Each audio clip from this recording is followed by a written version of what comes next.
Just fixing a little hiccup that we experienced. So 30 seconds and we're going to start.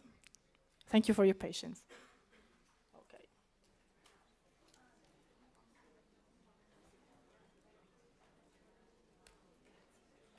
Voilà. Je vous en fais. Rien ne va. No, no, io se puoi fare vai tranquillo. Okay? You control it? There you go.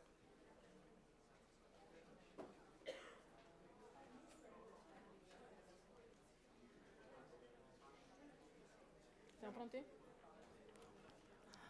Faccio una piccola introduzione. Hi everyone, thank you for coming today. I am Livia Iacolare, Media Partnership Manager for Twitter Italy, and this is Jérôme Tomasini. You want to introduce yourself? Yeah, I'm dealing with news and politics and government for Twitter France. Yeah, so we're very happy that the festival invited us to join you guys today, and we hope that you will get as much as possible from this masterclass. It will be a 2 hours masterclass. As many of you know already, there will be another masterclass at 2 p.m., but will be much shorter than this. So let's get started, because we're already a little bit late. And you can tweet us, obviously, your questions at #TwitterMasterclass. Yeah. Livia and I will be monitoring the questions. Yes, and while alternating each other in the presentation, we will answer the questions. Okay, so let's start. I don't know if you are familiar with this picture. This is a picture which was taken 10 years ago now, wow, in Rome for the election of Pope Benedict. And as you can see, the people are gathered on the St. Peter's Square, and you can notice a phone here. Oh, thank you. You can notice a phone here. The same place, the very same place for the very same events 8 years later. So these people have a smartphone, a tablet, an internet connection, an HD camera, and in the meantime, Twitter was invented in 2006. So this is a game changer in 8 years. And today, before giving you some best practice about journalism, we want to tell you about Twitter. So how many of you are on Twitter?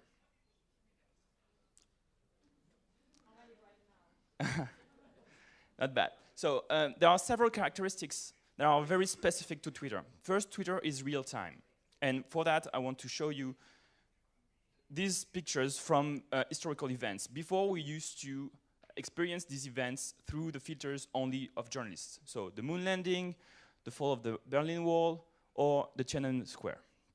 And recently, thanks to Twitter, we can experience them right through the eyes of the people who are living it. So the Hudson River, the Arab Spring, or a fire in the Radio France.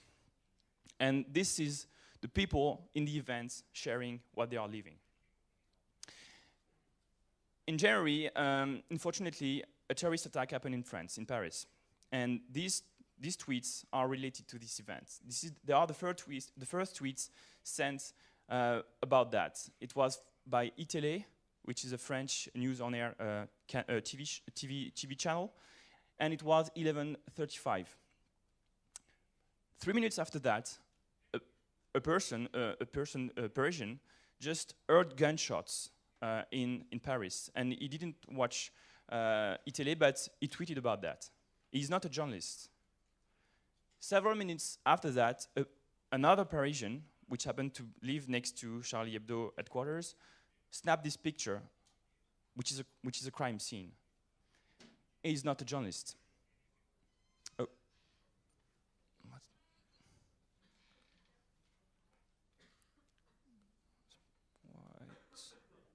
don't know. I think I switched some.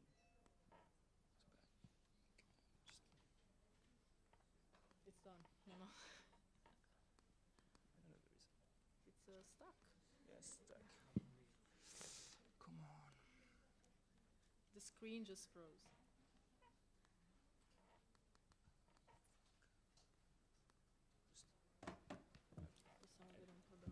Yeah. po' di un'assistenza tecnica, per favore, grazie. Just the computer? You have to reboot it? I don't know. Yeah, I think so. Yeah, let's reboot it. Penso che dobbiamo fare un reboot del computer perché si è frizzato il computer. Sì, vogliamo andare con questo qua? Tanto ce l'hai. Yes. Che slide era arrivato? Aspetta. Che slide era? Questa? Ok. Alla fine serviva. There we are. Can you just Yes, sure. And we're back. Next slide. And this is another person just snapping a picture right in front of the office of Charlie Hebdo. Several minutes after that, the first journalist arrived at the scene. It's a journalist from Le Monde. And as you can see, it's pretty much the same picture. Yeah. Le Monde did a list during the event about people witnessing the attack. As you can see on the list, as you can see on the list, next slide. There is no next slide. Okay. In this list, it's a comedy show, actually.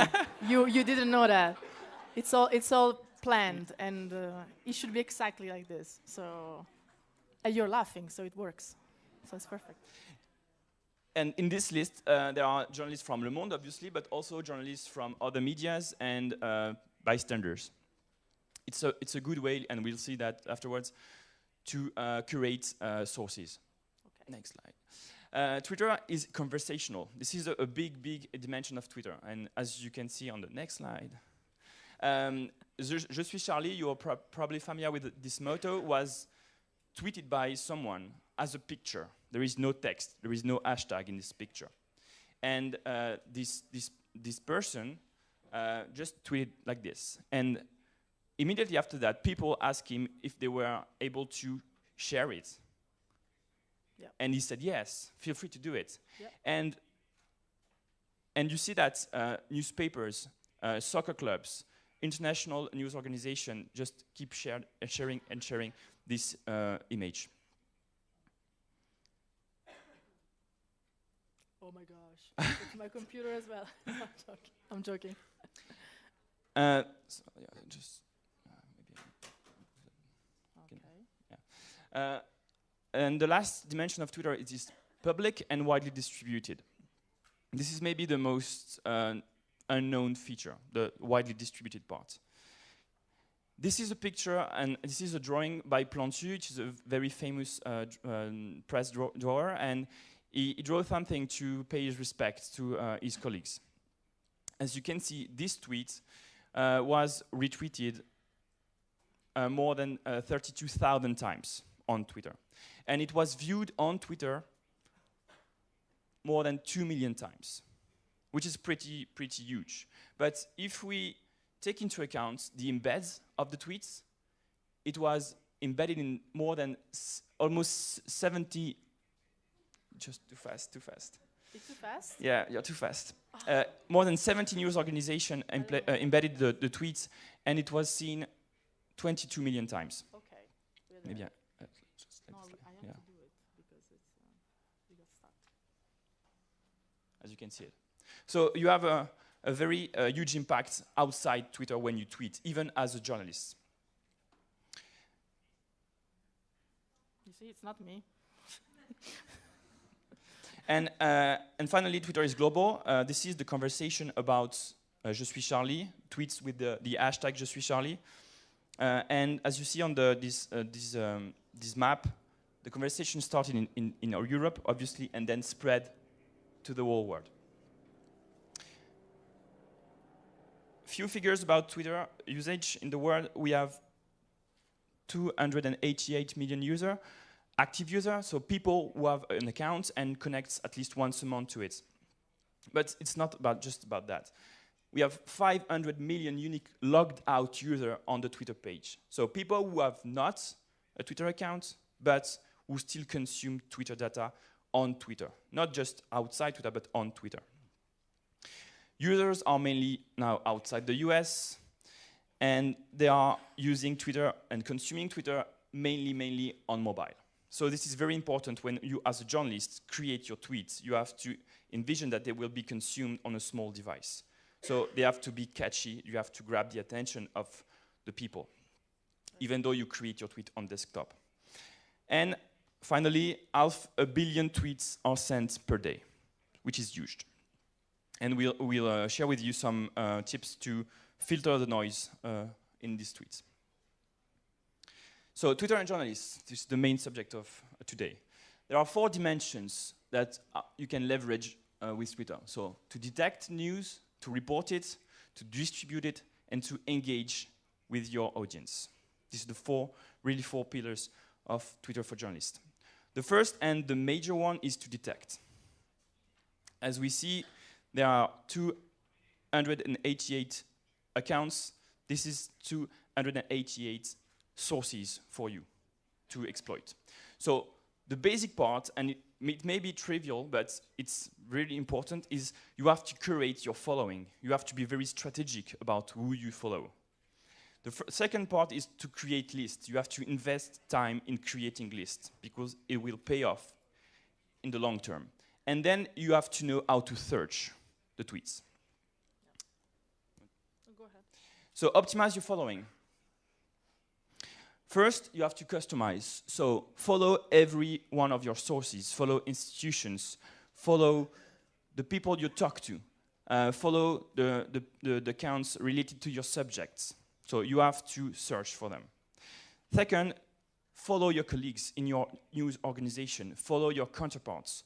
Learn by proxy, learn by experience. Maybe some journalists are more advanced than you are, so follow them and learn from them. And third, be aware. All your followings are public. So every account that you follow can be known. So just have it in mind when you follow an account. This is a screenshot of a website built by someone who created a list of the 1,000 accounts most commonly shared by the staff of the New York Times. This is a great example because obviously you have the New York Times on top, but you have also people outside of the New York Times that are followed by the staff. Someone from Mashable and someone from 538. How do you find these journalists or these people with the Twitter app? You search, for example, AP. Then you click at the very end of the search field on the icon, and it gives you a advanced search. You click on people, and then you have not tweets, but accounts related to AP. And then you can start following journalists from the AP. Or you can use a website, a third-party website called Follower Wonk that enables you to share inside the Twitter bios. So if I want to search for journalists from Corriere della Sera, I just type Corriere della Sera, and they are ranked by default by the number of followers. So this is a great way also to find new sources and to find new people. If they have it in the bio, of course. Yeah, if they have it in the bio, but this is best practice. And then create list. So create list. Rue 89, a French digital newspaper, creates every Sunday a list of accounts, not of journalists, because this is but of policemen, of justice, etc., etc. They search and they create this list. So creating a list enables you to monitor accounts without necessarily following them. You create a list. I created a list of all the French members of the Euro Parliament. I don't want to follow all of them. There are 70 of them, but I want to, once upon a time, check what they are tweeting about. So I put them in the list, and from time to time, I go check their tweets. How do you create a list? So you go on your profile, you click on the wheel, and then you click on list, and then you click the plus button, and you can create a list from your mobile app. This is a good way to do it on the go. You can set it private. If it's private, no one will know that it exists, only you, which can be useful from time to time. Then you can also see that this is my list. One of them is private, so only me and you now can see that this list exists. Otherwise, you can see it. And creating lists is also a good way to show that you are an expert on your field. So this is a French journalist, a political journalist, and if I go check on his profile and click on the wheel, I'll see that, clicking also on list, I'll see the list he has created, the public list he has created. And for example, he has created a list of French MP from the Socialist Party that are against the current government. So this is a good way to find them and to follow them. You can also, as a media, create lists of your journalists covering a given event. So this is during the attacks in Copenhagen. Le Monde created a list only about the journalists present at the scene. And when you create a public list, it's not well known, but the person you put on the list receives a notification. And it is a good way maybe to get noticed by this person. And maybe this person will follow you. So just give it a try. And finally, to add a user to a list on mobile, you go on his profile, you click on the wheel, you put add to the list, and it's added to the list. And finally, this list can be embedded on a website, on your article. For that, you go to twitter.com settings, widgets, and you can select among your lists the one you want to embed in your article. And now I share the mic with Livia. You can rest a little bit. How many of you use TweetDeck? Oh, good. That's good news. Okay, so for those who already use it, probably you will see that I will give you some tips on how to use it at its best, because it's really a great tool that enables you to do a lot of things, more than you can imagine. And for those who don't know it, it's a good way now to start to use it, actually.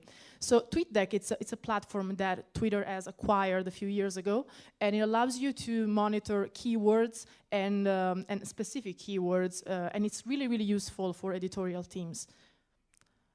When you enter it, basically there is a dashboard that is black. Now you can really see it very well. But you can add a column. That button you see there, highlighted with the red square, is the magic button. You click on it and you can create a column about anything. You can start with favorites. So basically, you can show, you can ask TweetDeck to show you the favorites of a public account. Let's say I want to know which tweets the president of France has been favoriting. I can see that, so I don't have to go on the profile every time, and I can see it in a TweetDeck search column. Then you can create a list of users within TweetDeck, and show and see the tweets from a list, which is what Jérôme is doing with his secret lists, and he doesn't tell anybody. And then you can create a search column, the one on the top right. Basically, you can input a hashtag or a keyword, which could be mama, but also elections, whatever you're monitoring. And then you can decide to create a column to show tweets by a user by clicking on user, or to create a collection of tweets. So you see a list of tweets, and then you can drag them into another column, and you will make a curated list of tweets. So this is how TweetDeck looks. You can also change the color, and so it looks white, because some people like it black, some people like it white. So you see, you have different columns here. You have a search column that has is monitoring a list about government balls, a users column that monitors the tweets from a user specifically, Twitter France in this case, and then a search column about Euro 2016 and The Voice. I didn't know you liked The Voice. That's good. So how do you create a list? Jérôme showed you how to do it on mobile and on desktop. You can do it also, as I said, on TweetDeck. It's very easy. You just click on the magic button, add a column, select lists, and then you can create a list from within there.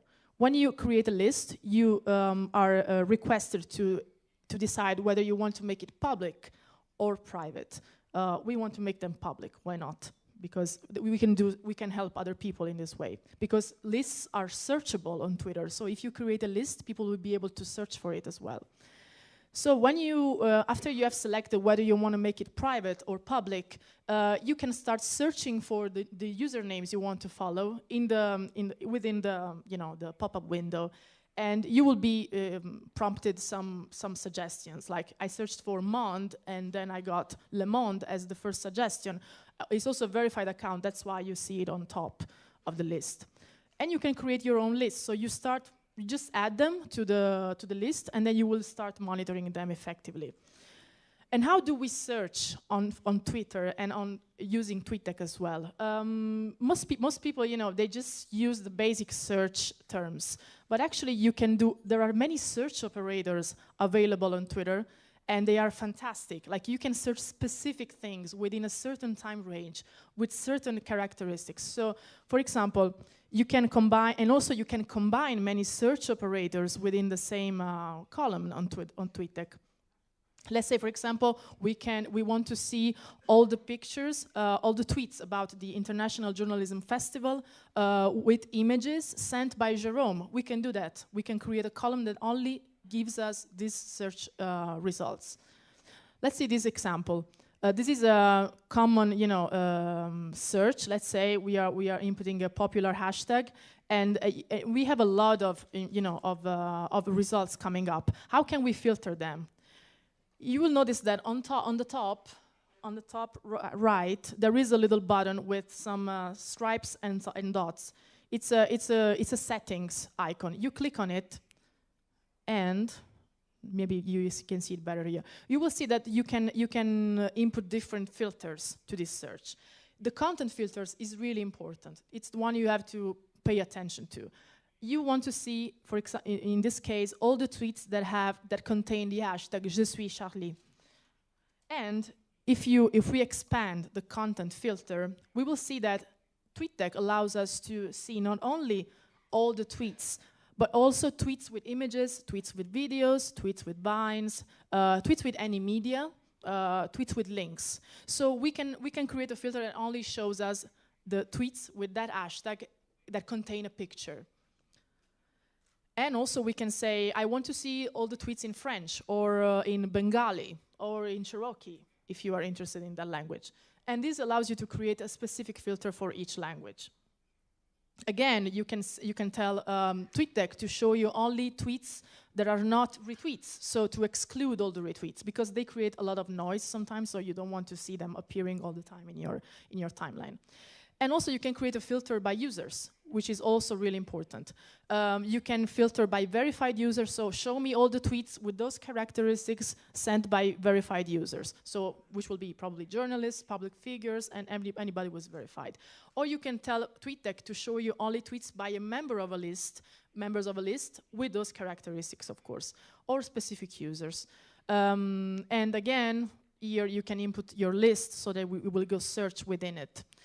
You can create another filter by engagement, which is something that many people don't know about. You can ask TweetDeck to show you only the tweets with those characteristics you just inputted that had at least 50 retweets or 20 retweets, 100 retweets. So this way you will only see the tweets that are more popular, because maybe, let's think about, I don't know, a tweet about an earthquake. Just to skip politics for a little while, you could actually use this filter as an alert, because if somebody tweets, "Oh my God, there is an earthquake," and if everybody retweets it, you will see it in this list because it gets popular. And of course, you can also filter by favorites, by how many favorites they had and how many replies they received. And you can set up alerts.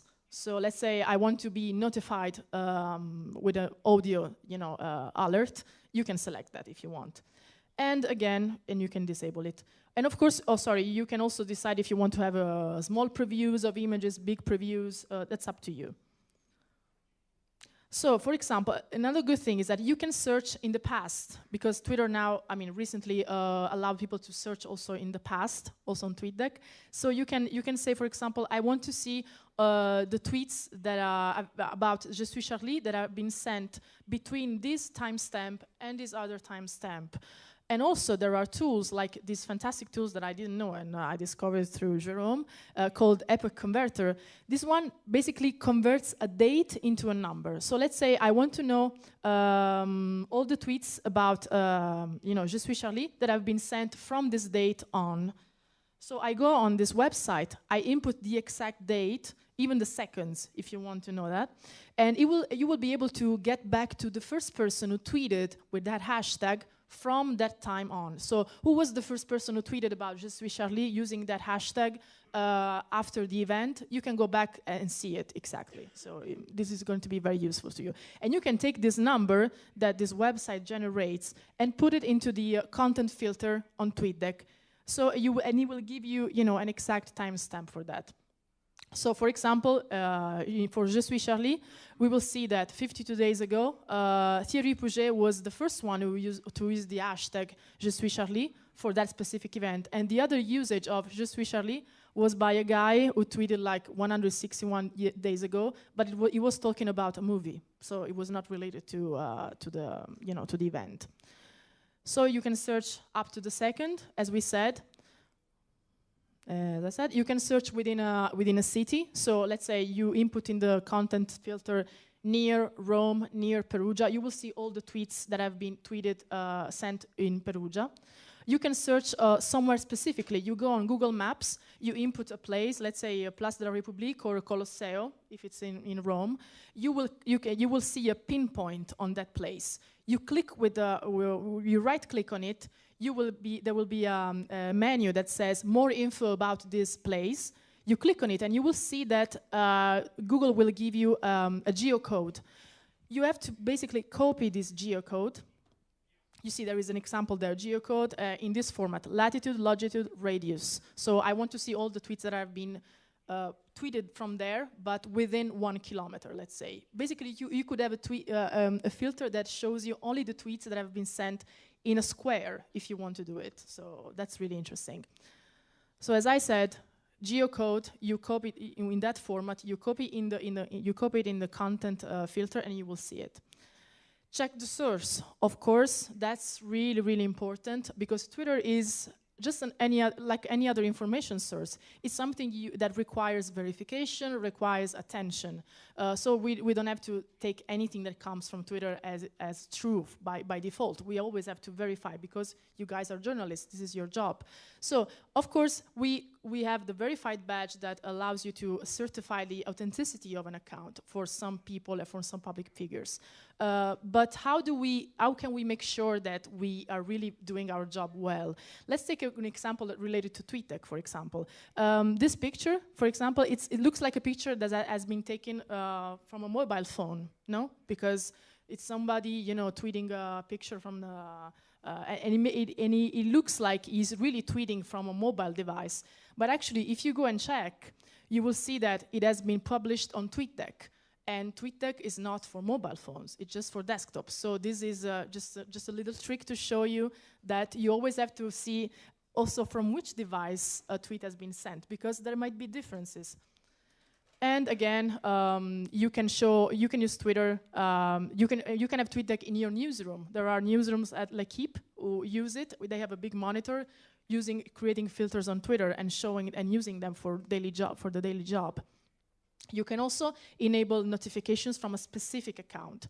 When you are following this account, you can click on the icon next to it. I never know how to call that icon, but anyway, you click on it, and you will see a menu appearing, and it will say enable notification from this account. So this is really useful when you want to be sure that you are not going to miss a tweet. Let's say you know that today the president will tweet something, and you might not be all the time on Twitter, of course, because you have a life, I suppose. So, but you don't want to miss it. So how can you do that? You enable notifications. So when this person will tweet, you will receive a notification like this that says, the last tweet from the president, that's it. Okay, so I didn't miss it, fantastic. And you can keep going on with your life, hopefully, if you have one. So you can identify the current trends. How do I see which are the trending topics of the day? We have recently made a little change you might have noticed on the application. Now you see the trending topics when you click on the magnifier icon or the magnifying glass. So when you click on them, you will see that it gives you automatically the list of the top trends of a day. And this is fantastic. So, and also there is a website that I suggest you to note down. It's called trends24.in. It's a beautiful website that shows you the latest trends in the past hour, 2 hours, 3 hours. So you can really go back in time and see what was trending in the past. And then we move to the next slides. I think you want to do this, probably. Yes.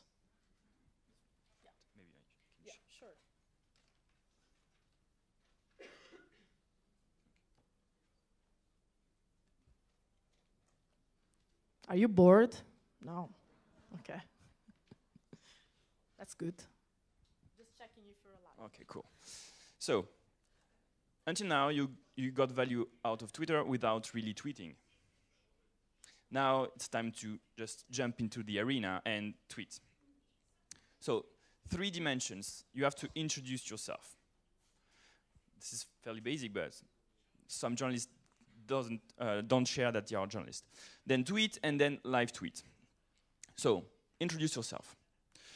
Why you should have an active Twitter presence? This is a very important question. Maybe you are wondering about that. So, 4 reasons.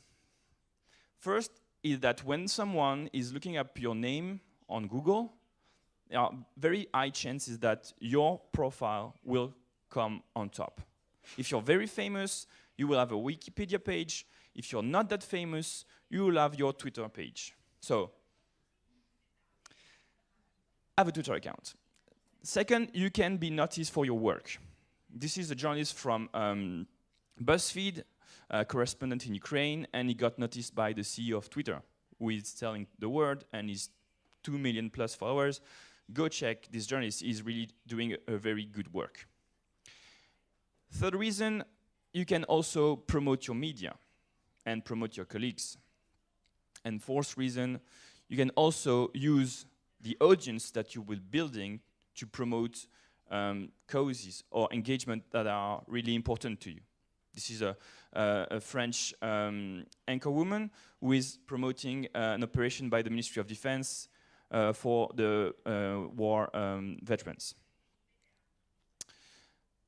These are journalists from Italy and France with huge follower base, and which is very interesting because they are from the print, they are not from the TV, so they may or may not be well known by the men or the women of the street, but thanks to Twitter they can develop a huge audience, several hundred of thousands of people. So, fill in your profile. Put your name, put your bio, tell the world that you're a journalist, put a link to your media, and maybe you can also put a background image. Why it is important that you tell the world that you're a journalist? Because as a journalist, you are a valuable source. You go places where most of the people won't go. You meet people that most of the people won't meet. And you hear stories first. So, as a user, I will be more willing to follow you than to follow someone who is not a journalist. So, have this in mind. Then tweet. Very, very basic. Every tweet is public. There is no confidentiality parameters. Everything is public. So everything is fair game. You have to know it. So don't tweet if you have drink too much, if you are angry, if you have just like this, you have a microphone just every day at every second to you. So you have to be careful. So the good news is you can erase your tweets at any time when you want. So that's pretty cool. But the problem is if you send a really dumb tweet, or people will be screenshotting your tweet. So just be very careful and be thoughtful about what you tweet. So this is an image from last year, and this journalist from the New York Times just had a very, very simple motto: don't be stupid. So if you tweet something stupid, you will not just harm your media, but you will harm yourself. You will harm your own reputation. And sometimes it takes years and years to build a reputation, and you have 10 seconds to destroy it. So make sure you're doing it very seriously. This is a serious business. It's not a gadget, it's your reputation at stake. So just be mindful of that. Then when you start tweeting by being accessible, interesting, give people reasons to follow you. Then tweet regularly. Maybe not all day long, I know that you have work to do, but tweet maybe 2 or 3 times a day. Just share something interesting, share your work, share your colleagues' work, share sources, share history, etc., etc. And also leverage the conversation. As a journalist, you can interact with politicians, with a sports person, with institutions, and if they notice that you're a journalist, they may very well answer to you. So use that. Then connect your tweets. As you know, a tweet, it's only 140 characters, so sometimes you want to tell something that's not suitable for a tweet only. So what you can do is you can connect your tweets. So, for example, it enabled ETLA to add to clarify information regarding an attack in Egypt. And when you see it on the timeline, you can see that the first tweet on top is older than the second tweet, which is very, very exceptional, because on Twitter, it is anti-chronological. So the new is always on top. And in this case, the old is on top. But it gives context to the user. That's why it's an exception. And you can use that to rectify something without erasing it. So Slate put the wrong photo for an article. They put the photo of Javier Bardem instead of Vladimir Putin. And instead of just erasing the tweet, they connected the second tweet to it, so everybody could see their mistake and their apology. So how do you do that? It's very simple. First, you need to tweet. Then you need to reply to yourself. And you erase your own username, because otherwise it's a little bit awkward. When you have done that, that's done. And the 2 tweets are connected. So if you live tweet something, you can connect the tweets, and it gives context, and it avoids any miscommunication. So every time someone clicks on the second tweet, they will see the first tweets, and you can put like hundreds of tweets like this. So when you tweet, tweet with personality. Just don't be a robot. Be yourself. So this journalist from Le Monde said, you like how I dealt with education. Now I will be tweeting, or I will be working about migration. I hope you will enjoy it. So be humane. Then tweet about other stuff that what you're working on. This journalist from Paris Match loves to run. So from time to time, he shares photos of his races. So this is not, you don't have to be intimate. You don't have to share what you eat or where you go to vacation. But if you have a hobby, if you have a passion, if you have something where you have an excellency, it can be useful to share with the people, because it will bring people to you that will not be interested by just your dimension as a journalist.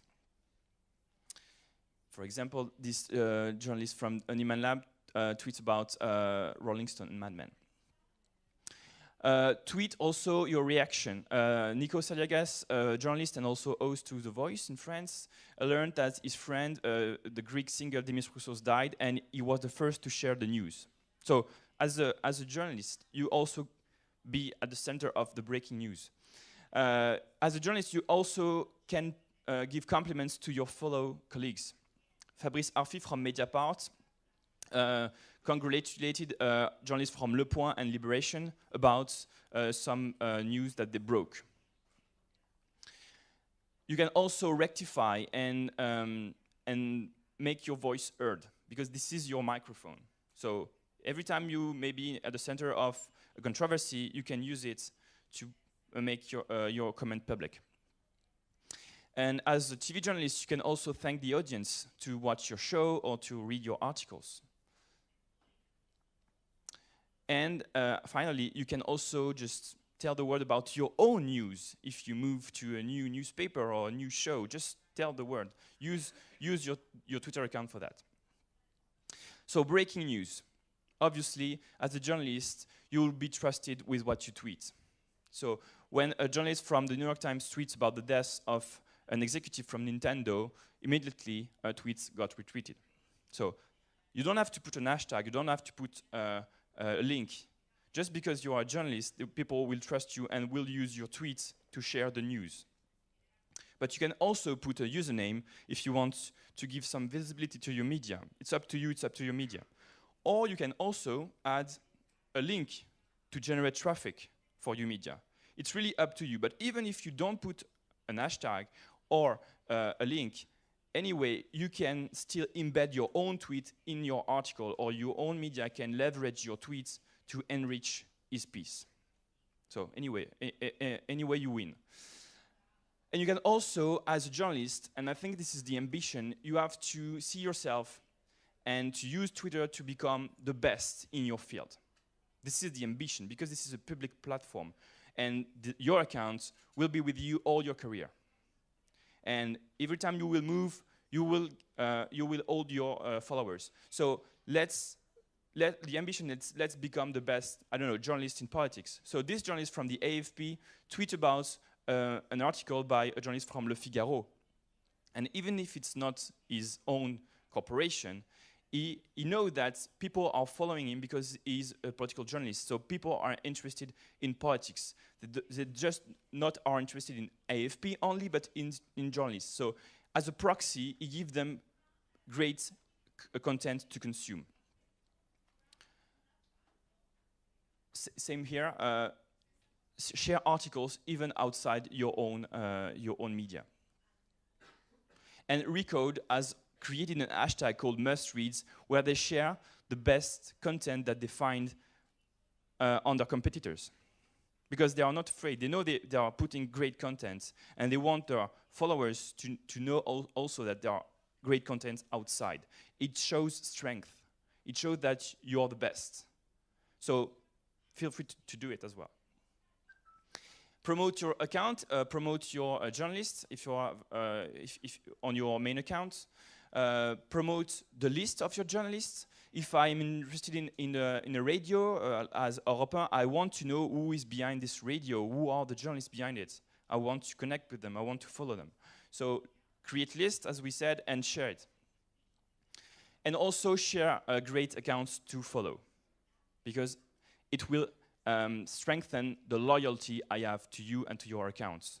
When every time you tweet and you advise me to consume great content, it enhances the trust that I have in you. So I'm more likely to click on the link that you share with me. And then live tweet. This is the easiest way to gain followers, because I think you are all interested in gaining followers. Willy Le Devin is a journalist from Libération. So Libération is a newspaper, it's a very old newspaper. It's mainly on print. They have a website, but they are very, very famous newspaper in France. Willy Le Devin, so he is on print. He's not famous. I didn't know him before this event. In July, he had 500 followers. So it's a small account for a journalist, not well known, and it's okay. And he covered a political rally about Palestine in France. This rally was not strictly authorized, but it happened anyway. And he was there to cover it as a journalist for his newspaper. So he was doing his job. And he started live tweeting what he saw during the afternoon. It was a Saturday afternoon. So he started at almost 1 p.m. And from 1 p.m. to 7 p.m., he tweeted more than 100 times. He tweeted photos, he tweeted things he heard, he tweeted remarks he saw. Just, he tweeted his bit. And as you can see, this is all his tweets during this afternoon. So 101 tweets. There are a lot of tweets. And what's interesting in this story is his newspaper embedded the tweets in his live page. So Libération had really direct content as it happens on its web page. To embed the tweets, you know how to do it. You click on the plus button, embed the tweets, you get the code, and you embed the code on your website. And this is the live page.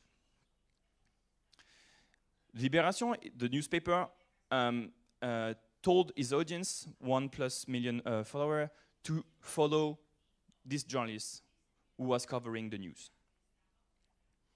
And the journalist snapped some crazy picture, like these people just putting the ground upside down. And you notice on the picture, it has close to 1,400 retweets for an account that got just 500 followers. So pretty amazing engagement here. Because the picture is spectacular, because he's a journalist, so he's trusted, and so I share the tweet. This tweet was embedded more than 17 times in various medias. So not only on Libération, but also the competition used the tweet, because it was a source. And as long as you're a source, and a good source, I will use your tweet, even if you're a journalist. So as a journalist, this is the public and distributed dimension of Twitter. You can enhance your own properties, but you can also have a wider audience. So one tweet, almost 1,400 retweets, and close to 500 million impressions outside of Twitter for his tweet, or just this tweet. At the end of the rally, he tweeted his article. It was close to 10 p.m. And without a photo, just a link, he got 200 retweets, which is far beyond what he got usually. But people just followed him, were interested, and wanted to thank him because he shared with them all afternoon the event. And what's really interesting as well, in his article, he explained why he live tweeted. He said, basically, I arrived at the Metro Barbès at 2 p.m. Instinctively, I started to tweet to give my readers on Libération.fr an information in real time about the events. My tweets will act as a notepad with comments and photos with timestamps viewable by everyone. So it was an ethical thing he did, just a thoughtful thing. And when you check his followers, he got 500 to 2,500 followers in 48 hours, like this. So he was on Twitter since 2009, just a small account, and then he peaked, because people discovered him when he was doing his job. And what it is even more fantastic is when you check on his username during this period of time, thanks to the search operators Livia shared with you, you can see that people are thanking him for doing his job. I mean, people on Twitter thanking a journalist. I don't know if you're familiar with this kind of event, so it's pretty mind-blowing. Thanks to doing your job, thanks, very precise, excellent work, etc., etc. And we have even someone who pledged to buy the newspaper, buy a newspaper and pledge it. Sorry, it's crazy. And this kind of live tweet, you can do it every time you have an event. So it can be a keynote from Apple. It can be a more dramatic event, like a crash. It can be also during a trial.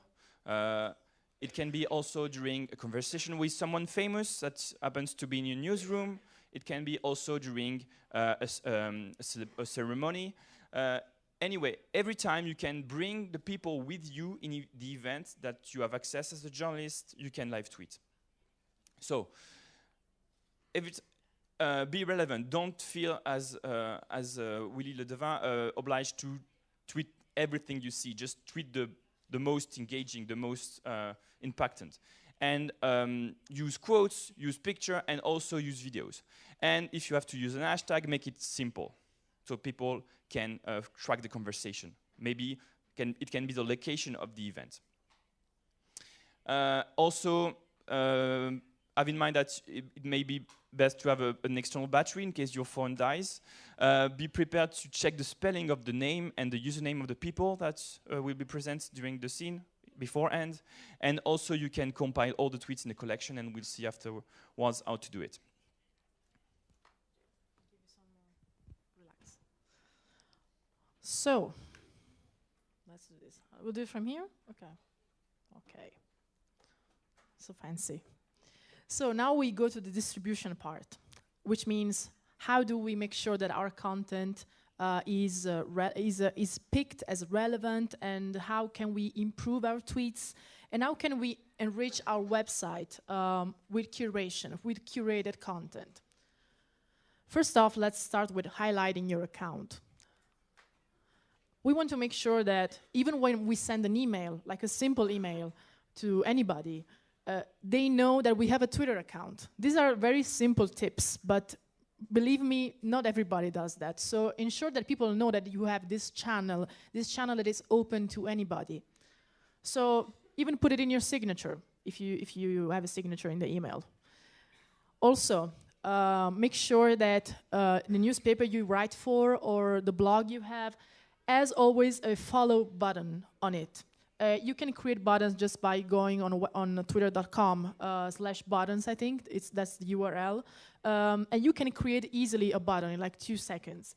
And it can be embedded on a website or on a blog very easily. So this is another way to make sure that people know that you are on Twitter, because they will be able to follow you straight from that page where your article is. Also, yeah, this is another example. Also on the newspaper. There are people who read newspapers, of course, and we want to make sure that they also know that we are on Twitter. Because, who knows, maybe you have read this article, and until some years ago, when Twitter did not exist, you wished you could write to that journalist and say, oh, I agree with you, or no, this is... I cannot say the word. So I don't agree with you. This is not right. So you wanted to interact with people. Now you can. So why not, show it to the people who read your articles on paper as well? And of course, if you're a TV journalist, because we're not just talking about newspapers here, you want to make sure that your viewers know that you have a Twitter account and they can interact with you live. So if you happen to have a show, or this is what my wish for you all, you will have a TV show about news, you become an anchorman or an anchorwoman, you will be able one day to tell the producers, I want my Twitter account to be showed on air because I want to interact with people while they're watching my show. And also, it's a good way to get contributions in real time, so why not? How do we improve our tweets? This is an interesting piece of information that Jérôme wanted to share, and I really loved it, actually. At ProPublica, which you probably, I'm sure you know, it's a great website, really a flagship website for journalism in the world. Reporters, every reporter, when they submit an article, an idea for an article, they also have to submit 5 possible tweets, that can be used when the newspaper will have to publish the article on Twitter. So they have to craft 5 different tweets and see which one works better, or possibly use the 5 of them, all of them, to tweet. And Reuters also employs 2 people who just, do search for underperforming stories on social media. So let's say, oh, this tweet is not getting as many retweets as I expected. Why? Maybe I had to put another title. Maybe I had to change it or make it more engaging. So they have people who just proofread this and check this. Can you imagine? Yeah, they do it. So when you think about content that you have to distribute on Twitter, you have to think in a way that makes this content appealing and really shrink everything in 140 characters. Of course, you are not just limited to characters. You can also use pictures and videos, but we'll get to that later. So let's make sure that our tweet, when we share our content, is short, clear, and direct. You can sometimes when you tweet your article, you can decide not to tweet the title of the article, but a quote from the article, because it will make it more personal. And if the quote is very strong, it will be attracting people more. This is possible, so do it. Use data also to hook people to your tweet. So let's say you have done an amazing research on economy, and you found out that there is a great number you want to share, share that number in the tweet. People will click on the link, don't worry, because you have attracted their attention. They will want to know more, so don't feel like you are wasting your, something precious if you put it in a tweet already. Also, trigger an emotional response in order to encourage people to share and click. So make sure that your tweet stands really out because it tickles the emotions of people.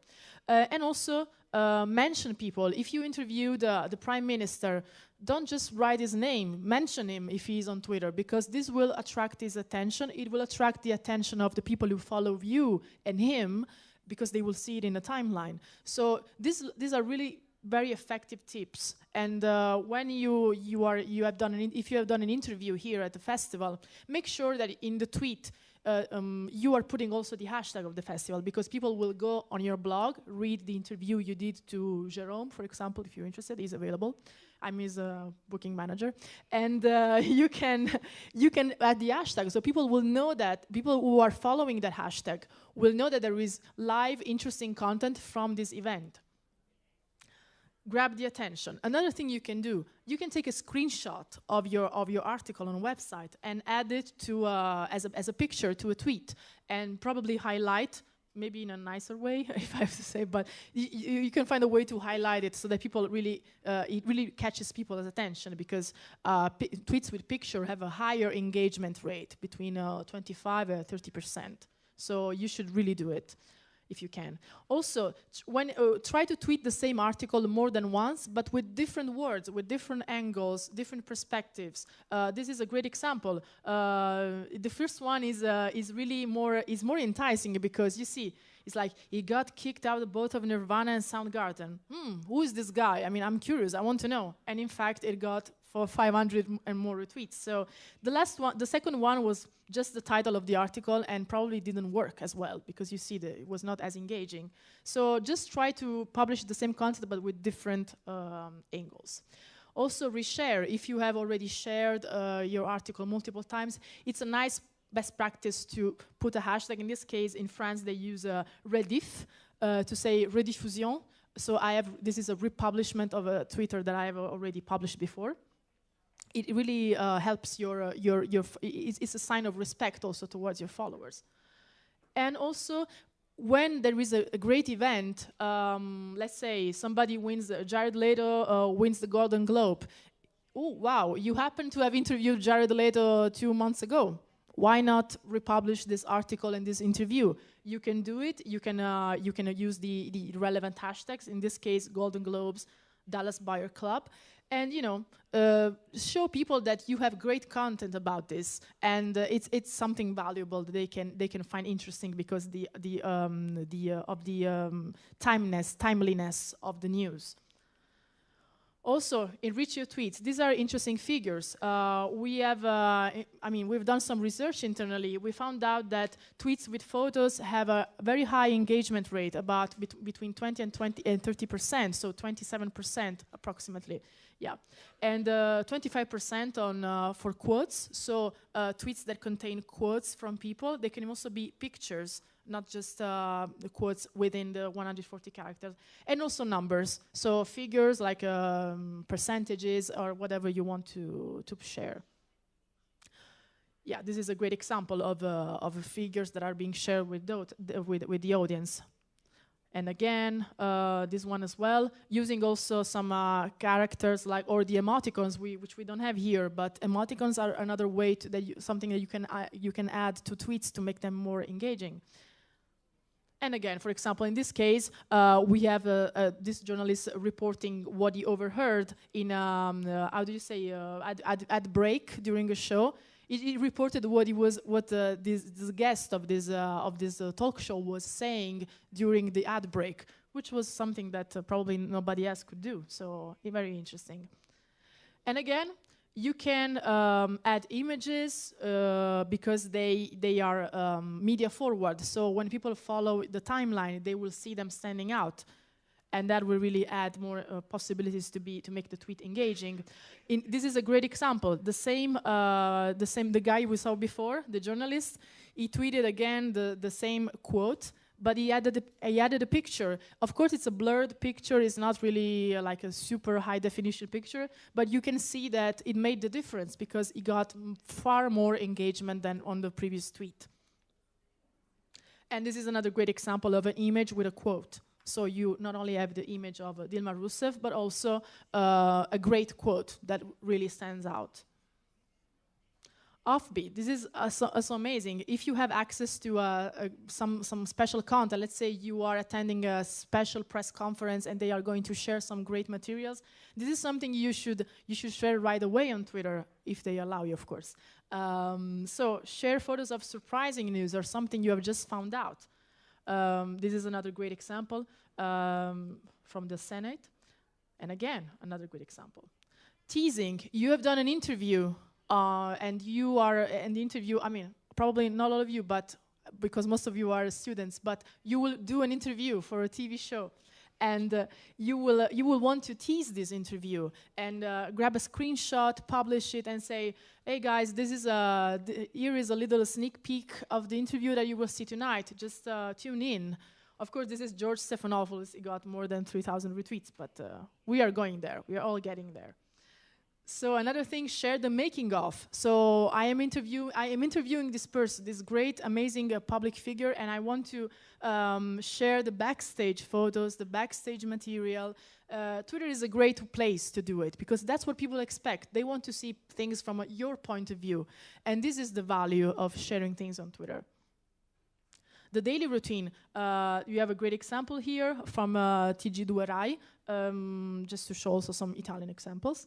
In this case, they are sending a tweet from the backstage, from the editorial team. You know, it's Easter, but yeah, we're working in the office and celebrating at the same time. It's really something that makes you look more human, and again, that's what people expect from you on Twitter. So another good thing is when you share a picture, try to identify the people in the picture.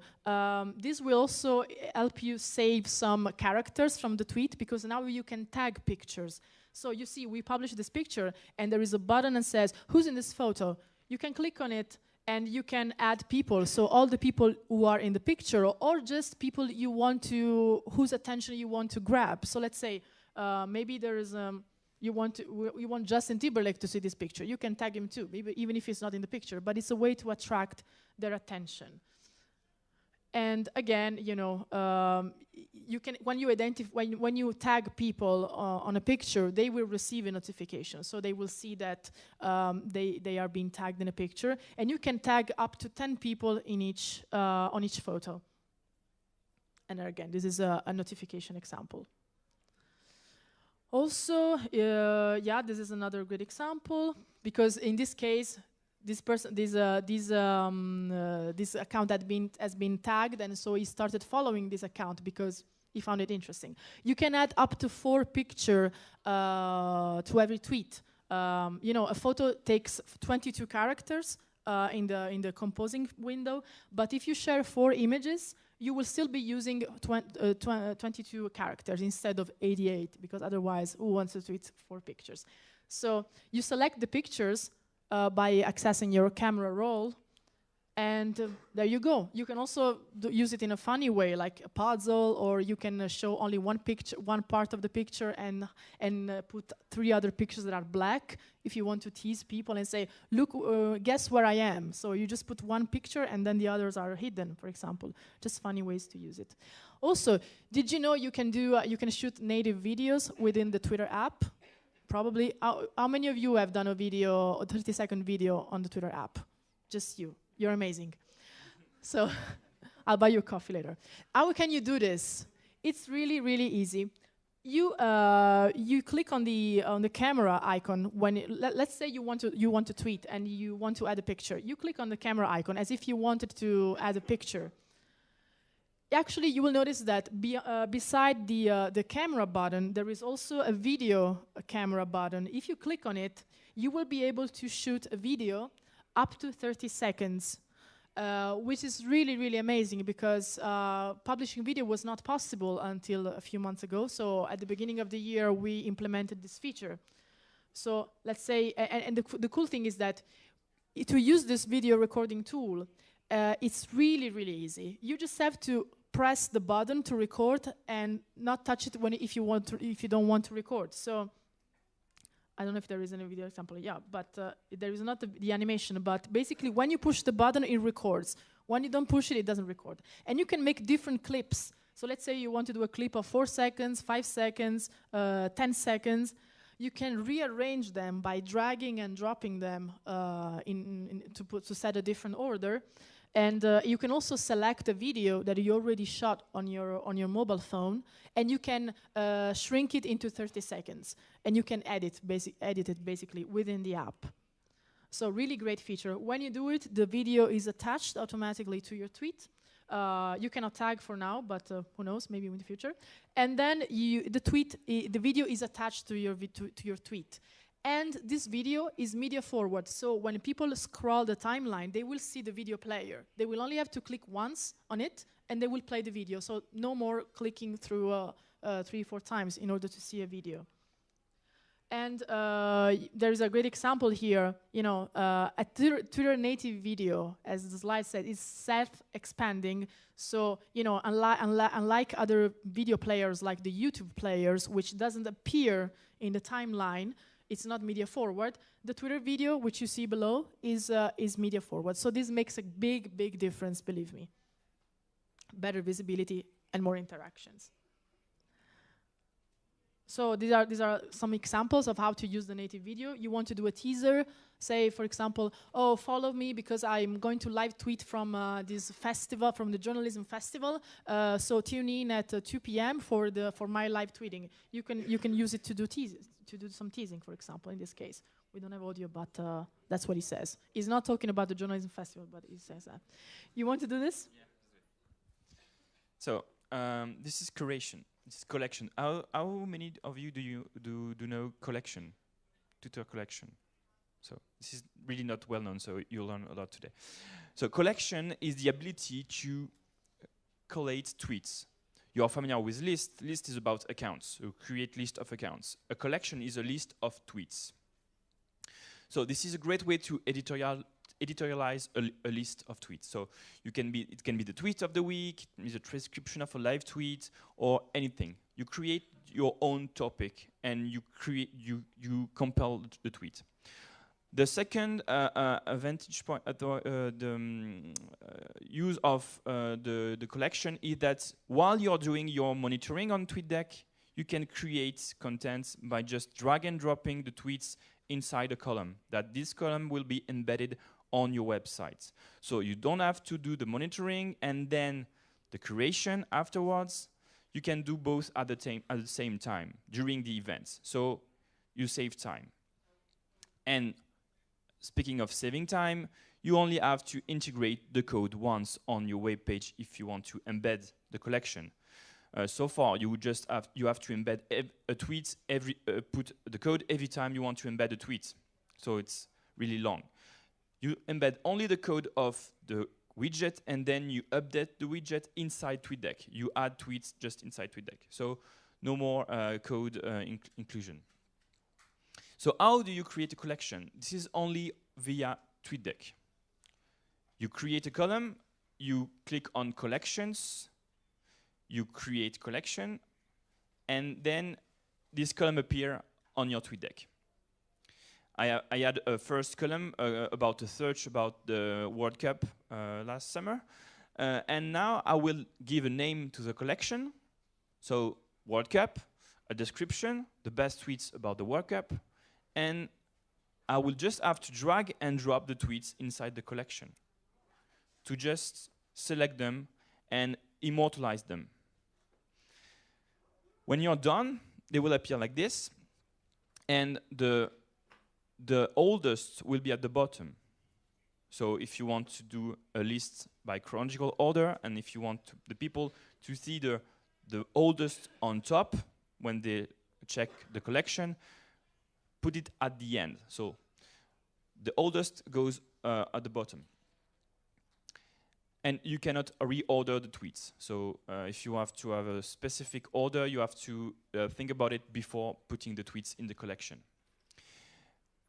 When you click on the advanced icon, you will have this panel. You click on share, you click on embed timeline, and you end up on the widget builder. You create the widgets, you get the code, and the code, you put it on the web page, just as a tweet embed.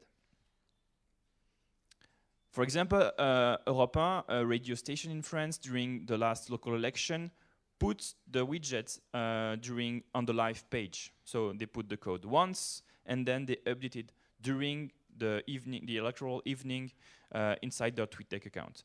And for the people who are not on Twitter, for your readers, they can relive the event through the social conversation.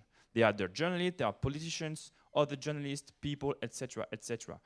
They created a list of tweets, more than 200 tweets that they selected. It's curation, and this embeds stay. So the advantage is that you have control about the tweets you put on the widget, unlike if you create a widget based on a hashtag, and also this lives on. To check collections from any given user, you don't see them on the twitter.com. You have to go on TweetDeck. So if you type Europe 1 on TweetDeck, you will see the Europe 1 profile. You click on the profile, you see collections. And when you click on collection, because every collection is public, you can see the various collections of tweets they have created. It can give you ideas how to use the feature. And then you can add the column and add the collection inside your TweetDeck as well. You want me to take it from here so we can do the last part? Yeah. Okay. So now how do we engage on Twitter? So we've covered pretty much everything. This is the last part. So, but I have to do it from this one. Sorry. So how do we start a conversation? How do we get in touch with someone to ask them something? Like, can I publish your picture? Can I contact you? And how do we seek information on Twitter? So basically, how are we human on Twitter? That's what it means. Start a conversation. I didn't do this slide. I just want to say that. I didn't say Olivier Cola is the best. He did it, but anyway, thank you for the advertising. Start a conversation on Twitter. So this is really, really interesting. Many people say, why do some people put a dot before the mentioning someone? I mean, what does it mean? Basically, this is a little scheme, thing to help you identify which are the cases. Let's say if Jerome tweets at Olivia Colari is the best, who will see this tweet? This tweet will be seen by you who have tweeted it, and by your followers, and also by the people who follow Livia in this case, which is me. So I will see also a notification. So it's something that can be seen basically by the mutual followers and by the person who is being mentioned. If Jerome tweets, I love at name of the person, the tweet will be seen by everybody. So by you and all your followers, plus Livia, of course, in the notifications. But if you want to mention someone and you can make it like a reply, but a public reply, like anybody can see it, you just put a dot before the username. So in this case, the tweet will be seen in the timeline. You and your followers will see it, plus Livia in the notification. So basically, in the first case, only Livia and the mutual followers you have will see it. In the last case, everybody will see it, because it will not look like a reply. It will look like a regular tweet, basically. How do we leverage criticism? This is really, really something that journalists and many other public figures have to face, where there are ways that you can ask people to actually criticize you and turn it into a great case study. What about this example specifically?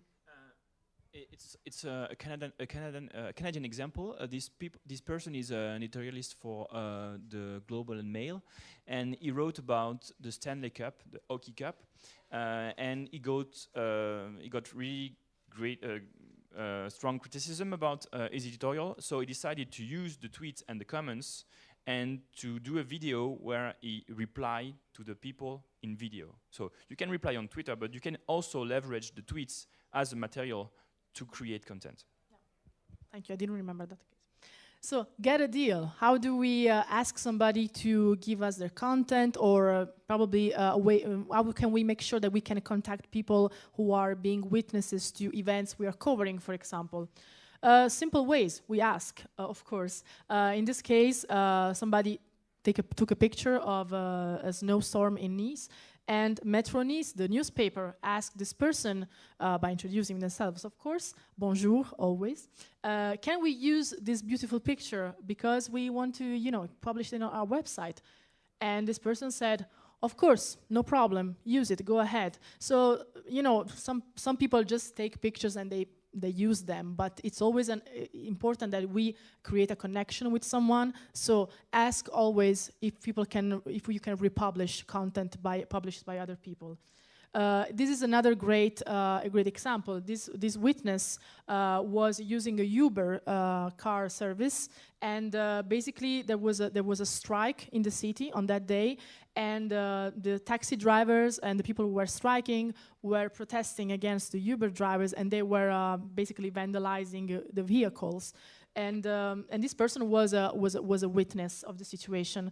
And you can see that the tweet was embedded also on a few websites, like 13 or 14 websites, because these are the related headlines show on which pages this tweet has been embedded.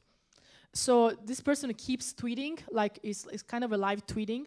And at some point, a journalist asked this person, a journalist from Le Monde, ask this person whether he can contact her on the phone, just to ask her a few more questions. And of course, if you go check his profile, he has a verified badge, so you can tell he's authentic. It's not the fake Martin Untersinger. And he specifically says in his bio that he works for this and that newspaper. And so this person can entrust this journalist to share their contact. And so that's, yes, sure, send me a direct message with your contact details and we can get in touch. Another good way is to interact and engage is asking questions.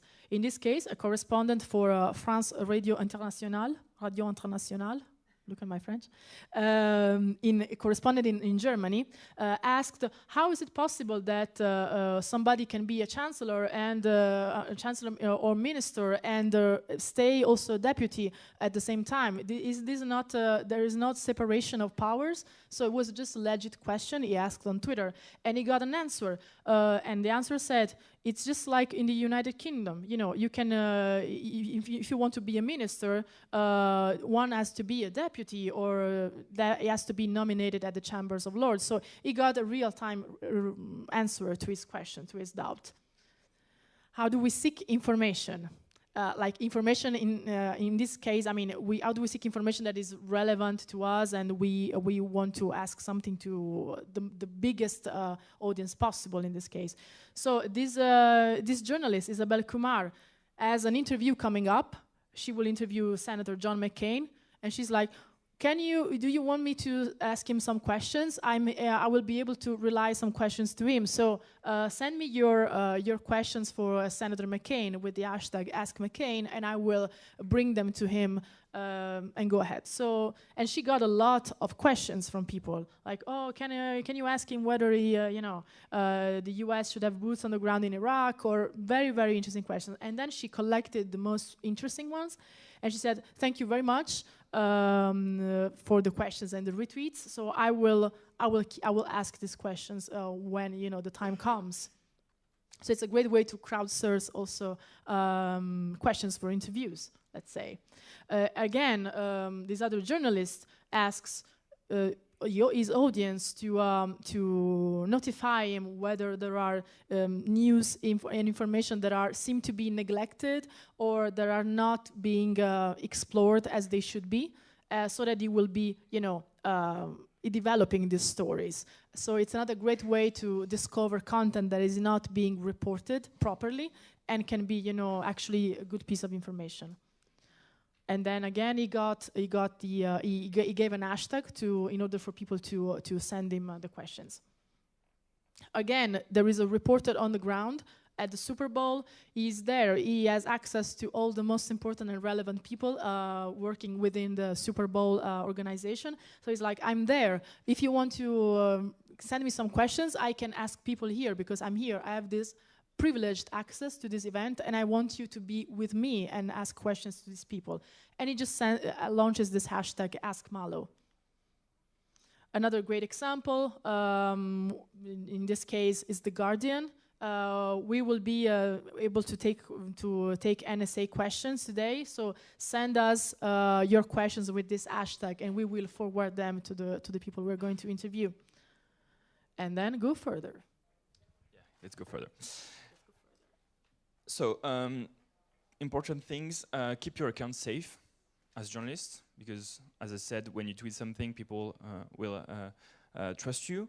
Access to your analytics to improve your tweeting and also learn from the best practice. So protect your account. First, have a strong password and a unique password. Don't use this password for everything. So as you have seen during the past few weeks in France, there have been like coordinated attacks against news media. You are, as journalists, as media, targets. So be mindful of that, and usually the human factor is the weak link. So have a strong password. Revoke third-party access. Maybe you connect with your Twitter account to an application, to a website, to a game, etc. Maybe sometimes you don't know if you can trust them, so you can revoke at any time the access that you give to this service. And then you can enable the verified connection, and we'll see in details later. Basically, you can link a smartphone to your account, so whenever someone, you or somebody else, wants to connect to log into your account, you receive a notification saying, is it you? And you can then have a veto over the connection. So strong password. Advise at least 20 characters. Don't share it with anyone. Don't just protect it. When you are on twitter.com, make sure on the URL that it's the correct website, so no phishing. And then use a professional email address with your accounts, because it's harder to be phished this way. Then revoke third-party access. So this is a French deputy that, I don't know, unwillingly tweeted her score at a game, Jetpack Joyride, which is a little awkward for a deputy to do that. So she probably didn't remember that she identified herself with this game with her Twitter account. So if you want to avoid that, you go to twitter.com, only on web. You go on your settings, you click on application, and then you can revoke every access to every service. Just do it once in a while just to do some cleaning. And then use the login verification. So as I said, you connect a smartphone to your account, and every time you want to log in, there is a notification making sure that you are the rightful person. You can use our support center to answer basic support questions. So go visit support.twitter.com. And also you can hide tweets from a given user. So let's say you are following someone who is really interesting until there is a soccer game. And then it becomes like a nightmare because he live tweets all the game and you're fed up. So what you can do is you can unfollow the person, but it's hard. And you won't be able to interact with the person as easily. So what you can do is you can mute or hide our tweets. So the other tweets sent, you won't review them, but you can unhide at every time, at any moment, the person. The person can still send you DM, they can still interact with you, and the person won't know that you have hide his or her tweets. So this is the first strike, basically. The second strike is you can block an account. So if someone is harassing you, you can block the account so the people won't be able to follow you, to put you in a list, or even to see your tweets. So it's like, leave me alone, and you won't be you won't see his or her interaction with you. They will be able to scream, to tell stuff, but you won't hear them because you don't want to hear them. And if they go too far, there are still our rules. You can report a user if you're being harassed, for example. You can click on the tweet and then report and select the reason of the report and send it to Twitter. You can do it also via the web. There is support.twitter.com/forms. There is all the reporting violation that you can report. So make sure you use that also if you are not on your mobile. And you just have to fill the form. And then access to your analytics. So this is brand new from several weeks ago. You can, on web or on mobile, check the analytics of a tweet, of your own tweet. Just have to click on the icon and you'll see the number of times the tweet was viewed on Twitter. So real impression. You can see also engagement rates and other tidbits of information. This is available only for your account. The second version is via the app. You'll see show the activity of the tweet and you'll have the same information right from the app. You can access analytics.twitter.com. Everybody can access it. And you'll have by default a report about your account, how your account is doing. The number of tweets you have sent in the last 28 days, the number of impressions, the number of profile visits, number of mentions, followers, etc., etc. It gives you like a panorama of your account. If you click, and you also can see for every month your top tweets, so the tweets that got the most views. You can also see the tweets mentioning you that was got the most engagement, your top follower, so the person with the most follower that followed you this month, and other information. This is pretty useful to spot your good tweets and to learn from them, to replicate them. Then you can see also the overview of your tweets, so the last tweets, how many times they were viewed, the engagement, etc., etc. So this is really useful also to learn from it.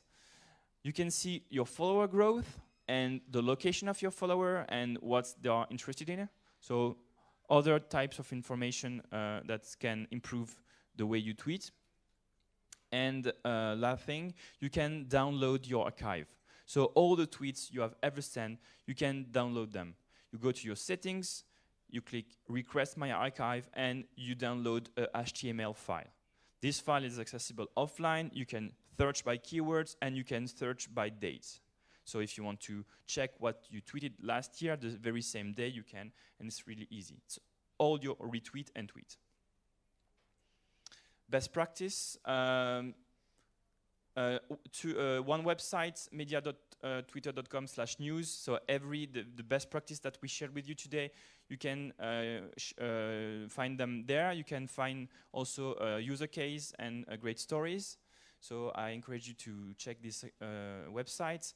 You can also follow Twitter for News, which is our specific Twitter accounts about innovative use of Twitter in the news vertical. There is American examples, but also from worldwide. And of course, TweetDeck, if you want to be notified about every new feature of TweetDeck. It's a pretty cool account to follow. And you can even activate the notification on the account, so you'll be notified every time there is a new feature. You want to do a... We have the new iPhone. One more thing. No? What's again the next one? Well, so of course many of you know about Periscope. It's an app that just joined our ecosystem of apps along with Vine, and it's a great tool that enables anybody to do live streaming from their phone. Right now on iOS, soon on Android. It's a great tool for journalists as well, because the first usages we have seen actually come from that world, from the world of the news. There is an example here of police. I just wanted to play the video. Yeah, it's played. Okay, this is an example of police in pursuit of a car. Let's say you could see the live streaming on Periscope. It was pretty amazing. And again, you can download it on the App Store, as I said.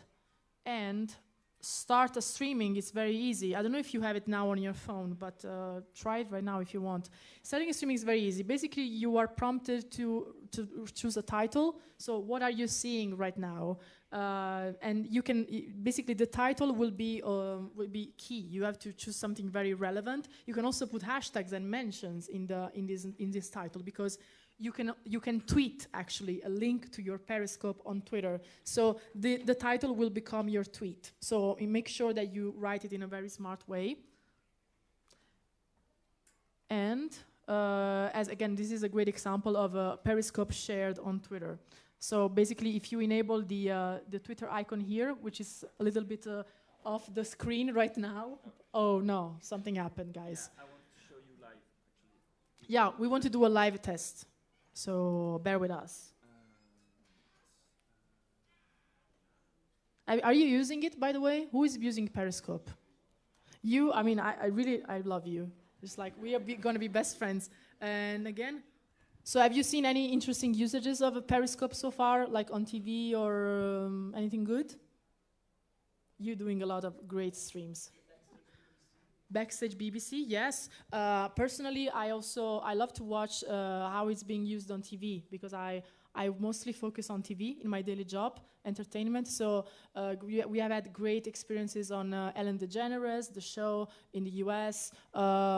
Great examples also of journalists going to interview someone and just like taking a few questions from Periscope at the same time. Really amazing. Oh, are you doing it? Yeah. Perfect. We can share this. Yeah. Yeah. So as you can see, this is the app on my phone. You can have, no one is broadcasting. I follow.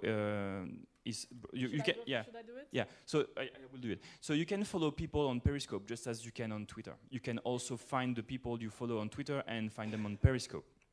So basically, Periscope is about just witnessing what people are doing, like what they are broadcasting. You can view their world through their iPhone. So let's find some kind of feed. So if I tap there, you'll see the live feeds. So you can see, for example, per uscire da Milano, this one. So this is happening. If I have connectivity, so this person, this person is in. It's a tragedy. Yeah, is in its car. So as you can see, people are reacting. There is 80 people witnessing, watching this feed right now. This is real time. You want to hold your microphone? So you and people can send art, so it's engagement. So let's send some art just by clicking on the screen. And we can also send him a comment. He loves this stuff. He's really sending us. So let's send him some comments.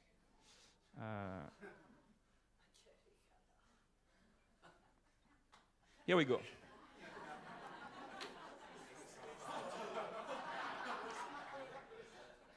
So everybody can He ended it. And he ended it. And we can also broadcast our own Periscope. So you have to type on the icon with the camera.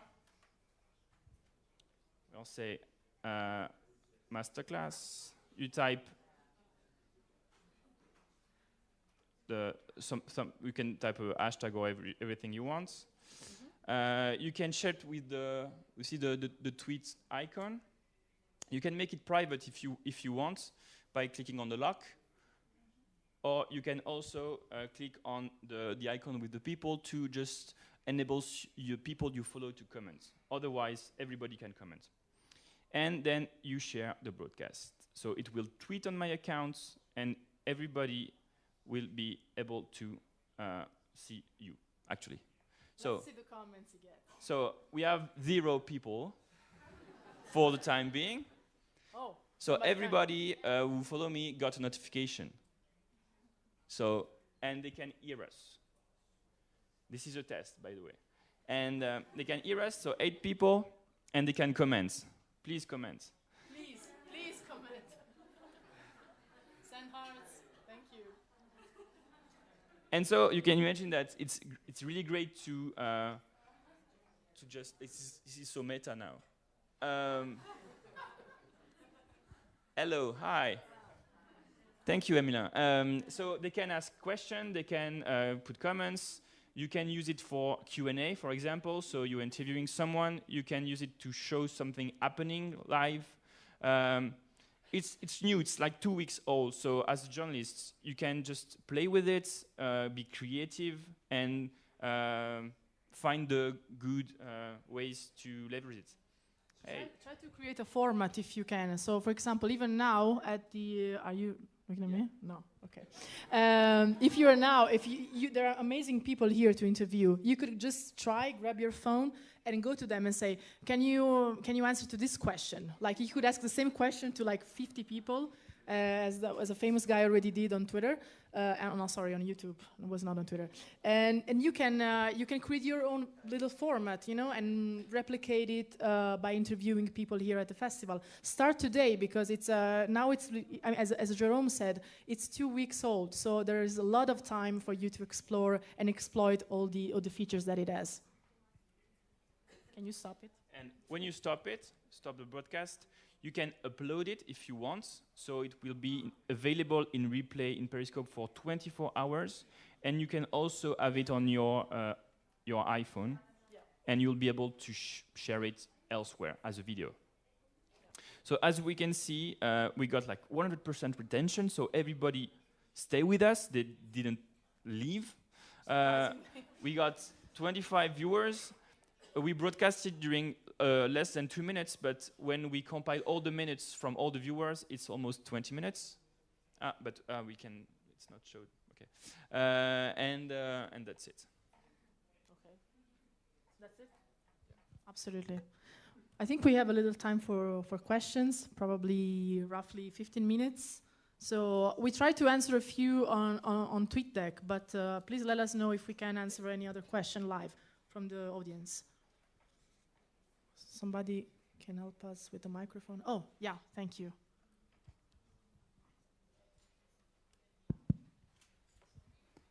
Hello. Yeah. Ciao. Ciao. Thanks for this Twitter class. So my question is, if we want to tweet in more than one language, what is the best way? Should we tweet from the same account in different languages, or should we like create separate accounts like some people do, like doing it and so on for every language they use? And what do you do?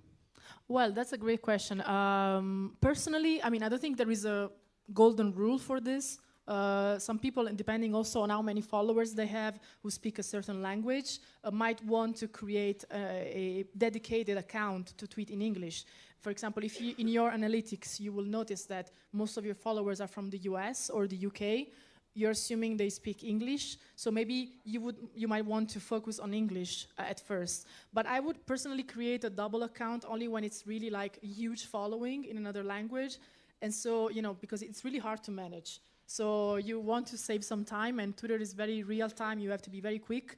So sometimes you might be able to tweet in Italian because it's more immediate, and then you're like, oh, I have to tweet also in English. But just stick to the occasion for which you're tweeting. That's my advice. And another thing is that if you are covering an event that is internationally covered, let's say the Apple event, for example, depending on in which conversation you want to enter, choose the best language for that. If I had to cover the Apple event, if I want to do a special coverage for Italy, I would make it very, very local. Otherwise, if I want to attract the attention of people who are tweeting in another language, I would join a conversation in English. And so it really depends on which audience you want to target. There are events that are not suitable to an Italian audience, others that are more suitable. So at first, I would suggest you to analyze your audience and do some tests. And if you see that it's necessary, maybe consider opening an English account, because that could be, usually the question we get the most is, how do we have to separate a personal account from a professional account? So this is can also be answered that way. It depends on the mix of the things you have to do. I don't know if Jerome wants to add anything to that. No, you can use your analytics to see if you have a lot of people from outside Italy, for example, or from English-speaking countries. Yeah. There's another golden rule. Yeah, and in the end, it's up to you. If you are able to monitor 2 accounts and to use them and to have the time to do it, just do it. I mean, it's really up to you, but there is and the audience that you want to pursue. Yes. Hi. Can I talk in English? As far as I understand it, Periscope only works in portrait mode currently. Since I work for a TV station, we'd be very interested to know, are there any plans to also have an option for landscape mode? Yeah, as we said, it's 2 weeks old, so there will be improvement, I think, but just we have not the roadmap, but just I think follow them on Twitter. They are a very small and dedicated team. They have pushed a great update so far, and I think the priority is to get the Android version out as soon as possible. But we are really receptive to feedback, and just tweet us your feedback, and we'll make sure that we can channel it to the team. If I may add something, within the Periscope app on your profile, there is a link that says send feedback. You can send this feedback. I'm sure many people requested that feature, so you can add it to the list. If they see that there is a big request, a huge request of people for this feature, they will probably prioritize it. Okay, thanks. I'll do that. You're welcome.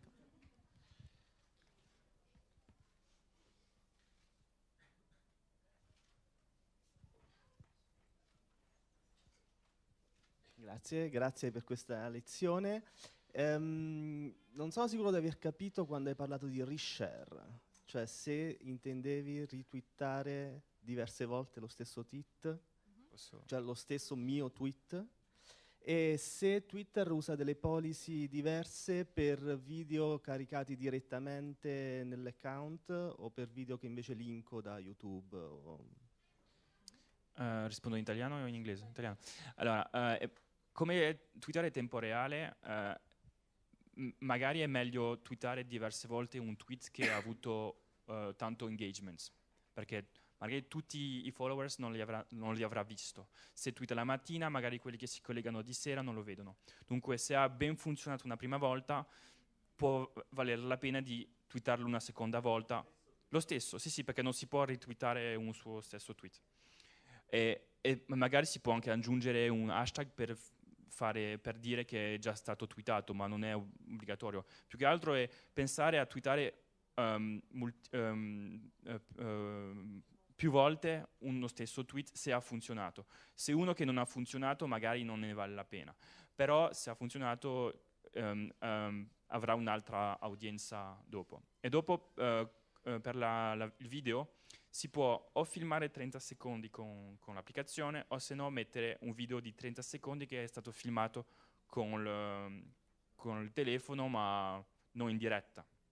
Anche se il video fa più di 1 minuto, si può cercare proprio il pezzo di 30 secondi e si mette direttamente su Twitter. Come diceva Livia, in confronto a Dailymotion, YouTube, eccetera, il video sarà in preview. Dunque avrà più visibilità e dunque magari più engagement, eccetera, eccetera.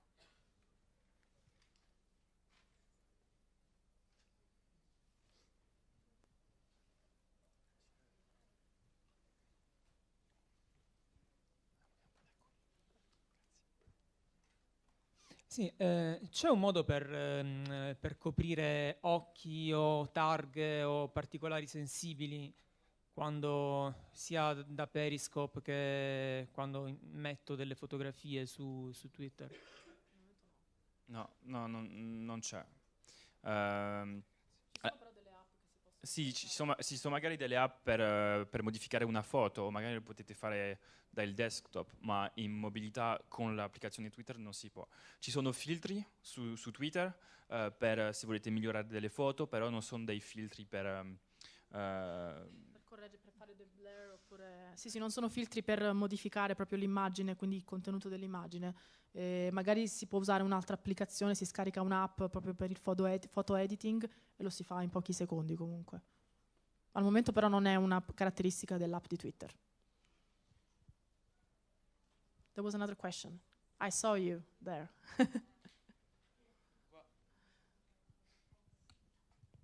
Hi, my name is Shora. I work for the German foreign broadcaster, the Persian Farsi service, and we are quite active on social media, also on Twitter.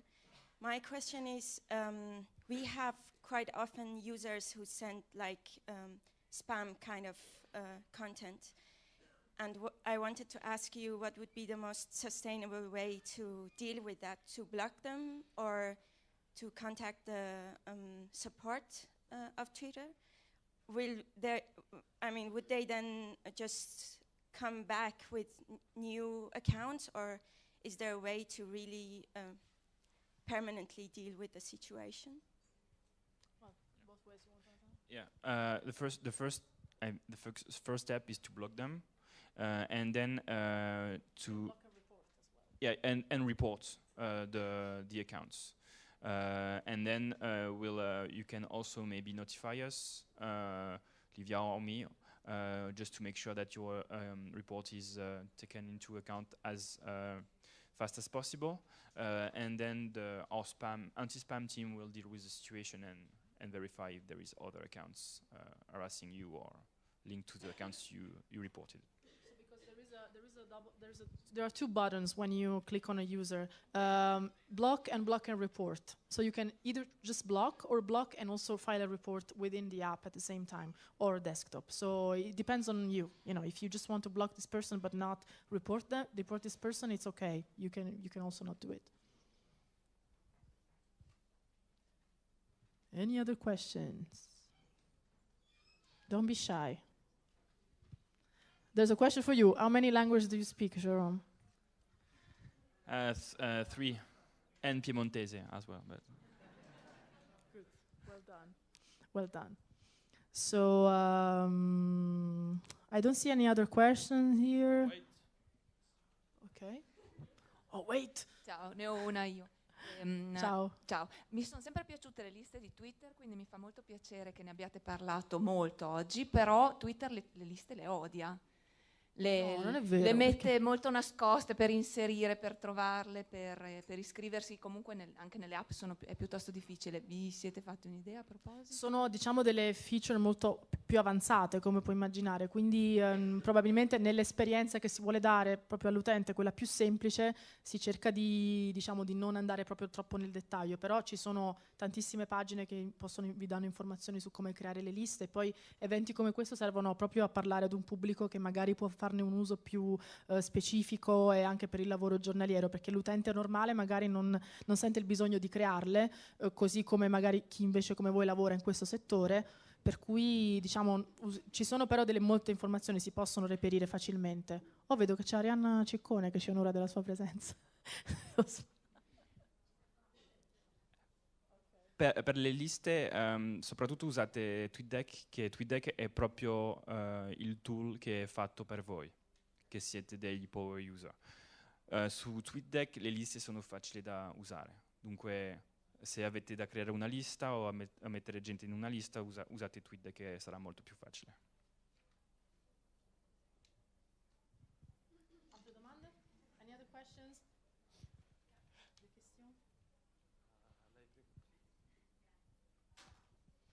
Io avrei una domanda molto molto più basica, quindi scusate anche se la cosa è molto avanzata. Riguardo gli hashtag, che sono un po' l'anima poi di Twitter, allora volevo chiedervi, ci sono dei segreti particolari per azzeccare l'hashtag? E poi una domanda ancora più generale, cioè ognuno può inventarsi qualunque tipo di hashtag? Questa è una cosa che mi sono sempre chiesta, cioè io posso inventarmi qualunque, sì. Non è che c'è una...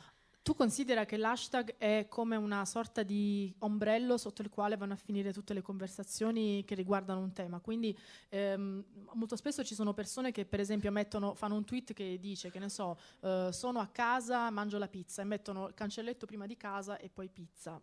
non ha molto senso, perché in quel caso non c'è magari una conversazione rilevante su casa o pizza, quindi è un po' ridondante mettere un cancelletto, creare un hashtag con queste parole. Gli hashtag servono quando si vogliono creare delle conversazioni su un tema, e infatti avrei notato per esempio che spesso ci sono nei trending topic, oppure tra gli hashtag più popolari, hashtag che riguardano programmi televisivi, grandi eventi come partite di calcio, oppure keynote, eventi come questo. Quindi insomma l'hashtag è veramente un collettore di conversazioni. Se tu hai una conversazione, vuoi dare inizio a una conversazione su per esempio questa masterclass, puoi creare il tuo hashtag, certo, ognuno può creare il suo. La cosa che ti consiglio però è di vedere sempre se ci sono degli altri hashtag che stanno già collezionando, raggruppando le conversazioni intorno a quell'evento, perché magari potresti aggiungerli al tuo, oppure usare quelli, perché probabilmente il tuo tweet, se si va a incanalare in quella conversazione, ha più possibilità di avere successo. Però assolutamente chiunque può creare un hashtag, deve solo fare in modo che sia un hashtag rappresentativo e molto forte, molto rilevante. Ecco, non so se Giacomo vuole aggiungere. Sì, direi che lo hashtag lo puoi inventare tu, però bisognerà spendere molta energia per farlo conoscere. Dunque, se sei un grande giornale, sei una TV, lì lo puoi fare vedere dovunque e lì magari persone lo useranno. Qua abbiamo messo lo hashtag Twitter Masterclass per avere domande, o c'è lo hashtag del festival, e così ha senso di avere un hashtag direi proprietario. Ma è meglio di usare un hashtag usato da altri già e di mettere il tuo contento, che è un buon contento. È come entrare in una sala dove c'è gente e una dove non c'è gente. È meglio andare dove c'è gente e avere un buon contento che dover invitare tutti a venire nella tua stanza. Proprio se avere un'immagine è questa.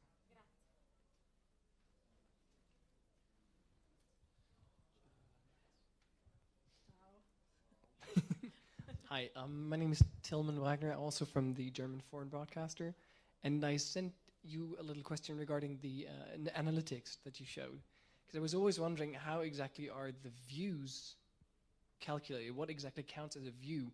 Because I mean, if you look at a Twitter timeline, you have many followers, or you're following many people. Your timeline just moves all the time. So what exactly counts as a view? How do you calculate these numbers? Yeah. And sorry. Yeah. Oh, you want maybe I just add a little thing to yeah. that, because if you use it on your iPhone, it only shows you the highlights of the interactions. But I know that there's more numbers behind that. Is there a way to get to those numbers as well? Yeah, for impression is every time the tweet is in the window of the phone, is viewable by the person. So when the person had the chance to view it. For example, if you tweet on the morning and I'm connected on the evening, I maybe won't see your tweet because it won't appear in my screen. So this is an impression. Impression is for the profile. So when I see the tweets on your profile, in my timeline, on even on the search. So it counts as an impression. And then you have the engagement. Engagement is when you are sure that I've engaged with the tweets. So as someone said, and I don't know, impression is like the lira, the old currency, and maybe numerous, and then you have engagement, so less, but maybe more serious attention to your content. So you have to balance the two. And the second question is, if you want to have detailed analytics, go to analytics.twitter.com. Then you'll be able to export a CSV file of all your tweets and have all the analytics in an Excel file that then you can filter and reorganize as you wish.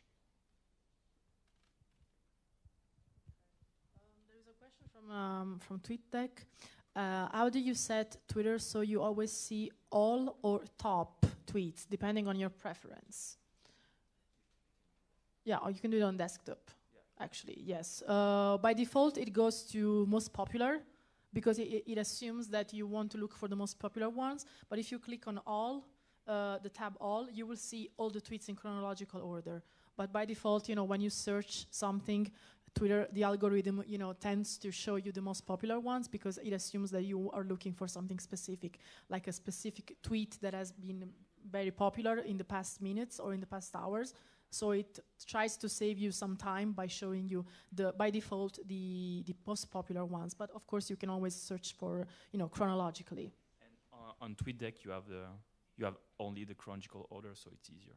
Yeah, of course. So on TweetDeck, it's different. We really encourage you to use TweetDeck as much as possible. I don't know if you got it from our masterclass. Any other questions? I think we have time for one more question, and then we'll have to free the room and free you so you can go have lunch.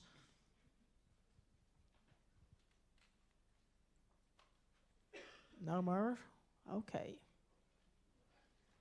Cosa pensate dei collegamenti tra Facebook e Twitter tramite app? Of course, noi pensiamo che sia molto più, magari rilevante per avere per ogni social network una sua forma, quindi su Twitter vi incoraggiamo a twittare, a non collegare troppe cose. Yeah, it's bad. Don't do that. Just don't do that. Just Can you retranslate the question and the answer? So should I cross-post? I feel like the question was, should I cross-post from Facebook to Twitter? No. Just, but you can cross-post to Twitter to Facebook anytime you want.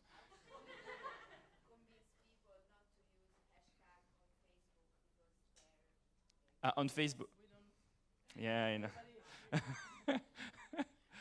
It's better to use it on Twitter. Yeah, it makes much more sense. Thank you. Thanks. Ciao. And if you have other questions, send us tweets. We will reply. Ok, now andiamo. Ciao. Salve. It's not just about that. We have 500 million unique logged out users on the Twitter page. So people who have not a Twitter account, but who still consume Twitter data on Twitter. Not just outside Twitter, but on Twitter. Users are mainly now outside the US, and they are using Twitter and consuming Twitter mainly on mobile. So this is very important when you, as a journalist, create your tweets. You have to envision that they will be consumed on a small device. So they have to be catchy. You have to grab the attention of the people, even though you create your tweet on desktop. And finally, 500 million tweets are sent per day, which is huge. And we'll share with you some tips to filter the noise in these tweets. So Twitter and journalists, this is the main subject of today.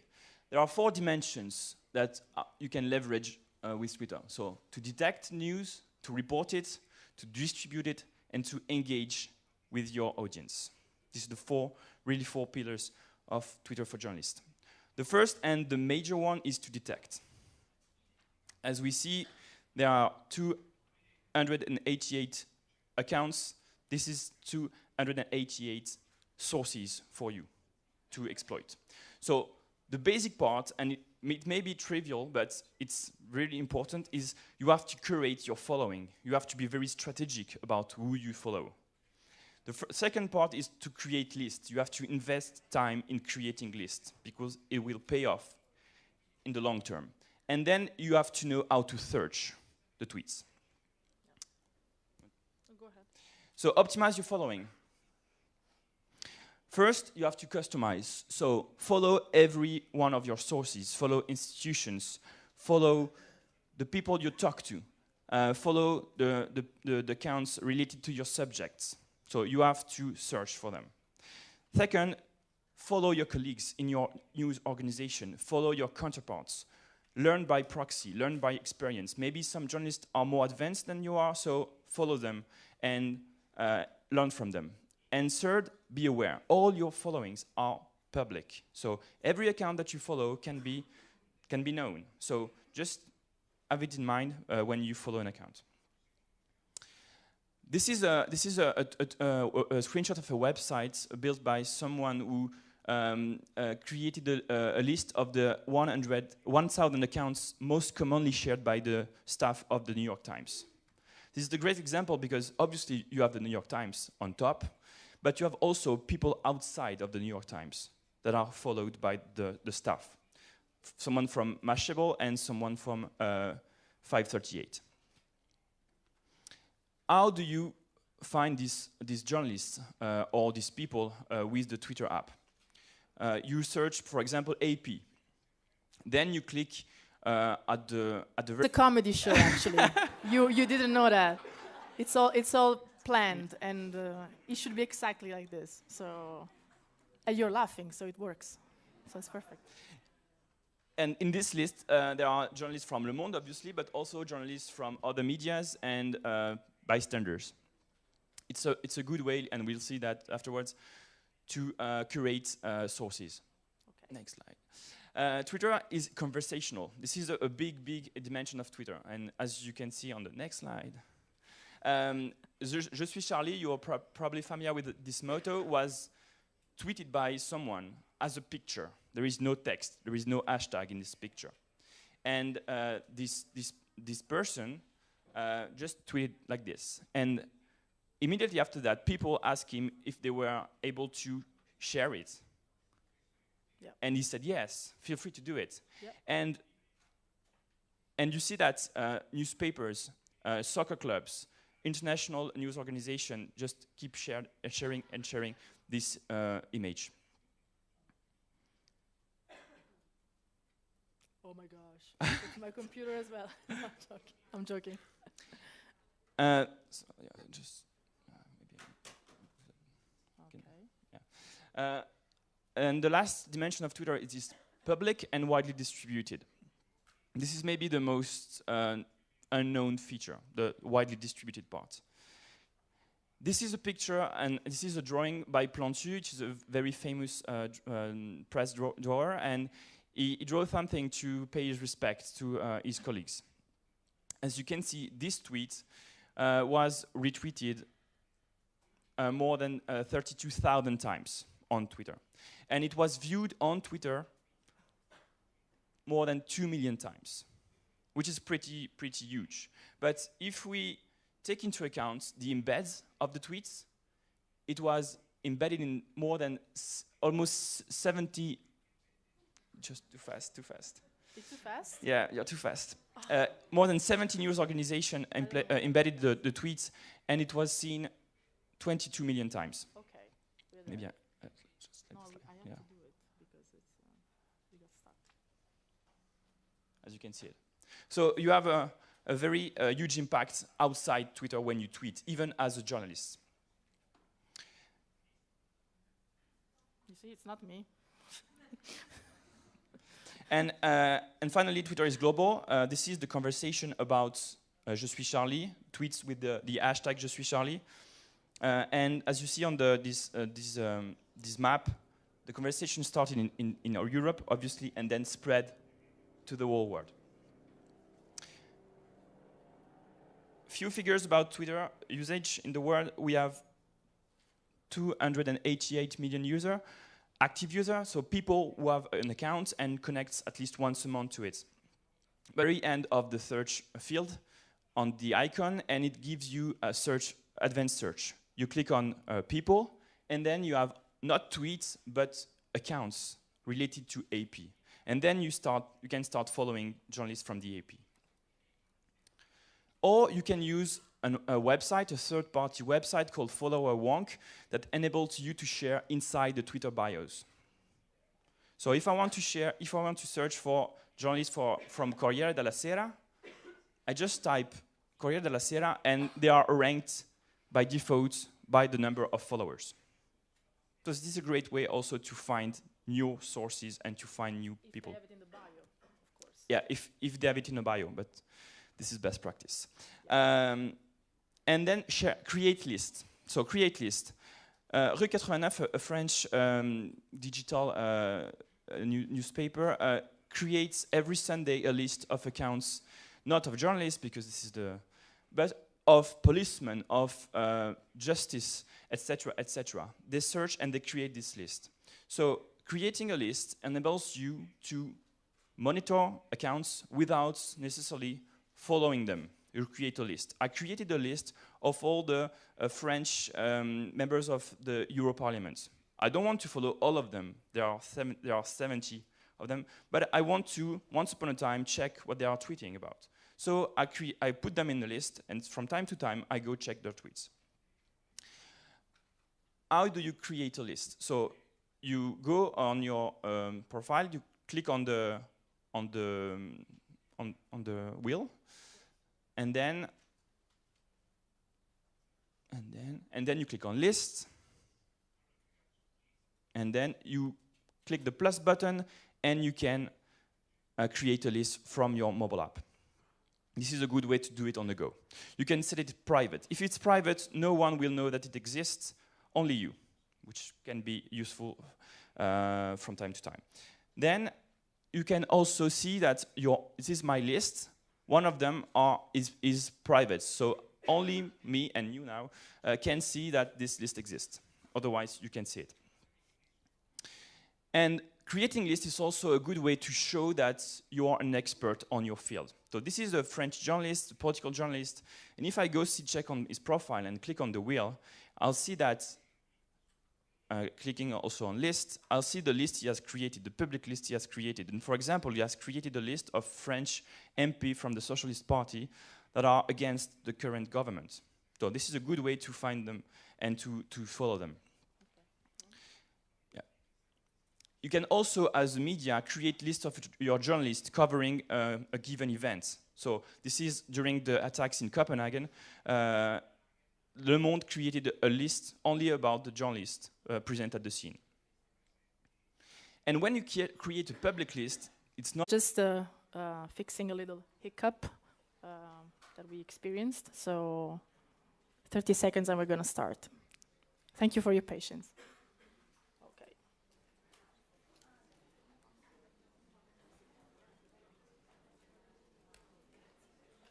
Voilà, je vous en fais. Rien ne va. No, no, se puoi fare, fai tranquillo. Ok? You control it? There you go.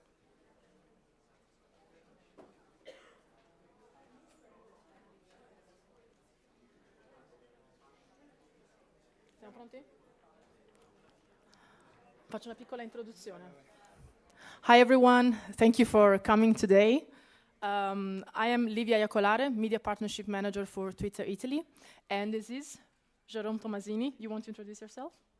Yeah, I'm dealing with news and politics and government for Twitter France. Yeah, so we're very happy that the festival invited us to join you guys today, and we hope that you will get as much as possible from this masterclass. It will be a 2-hour masterclass. As many of you know already, there will be another masterclass at 2 p.m., but will be much shorter than this. So let's get started, because we're already a little bit late. And you can tweet us, obviously, your questions at #TwitterMasterclass. Livia and I will be monitoring the questions. Yes, and while alternating each other in the presentation, we will answer the questions. Okay, so let's start. I don't know if you are familiar with this picture. This is a picture which was taken 10 years ago now, wow, in Rome for the election of Pope Benedict. And as you can see, the people are gathered on the St. Peter's Square, and you can notice a phone here. Oh, thank you. You can notice a phone here. The same place, the very same place for the very same events 8 years later. So these people have a smartphone, a tablet, an internet connection, an HD camera, and in the meantime, Twitter was invented in 2006. So this is a game changer in 8 years. And today, before giving you some best practice about journalism, we want to tell you about Twitter. So how many of you are on Twitter?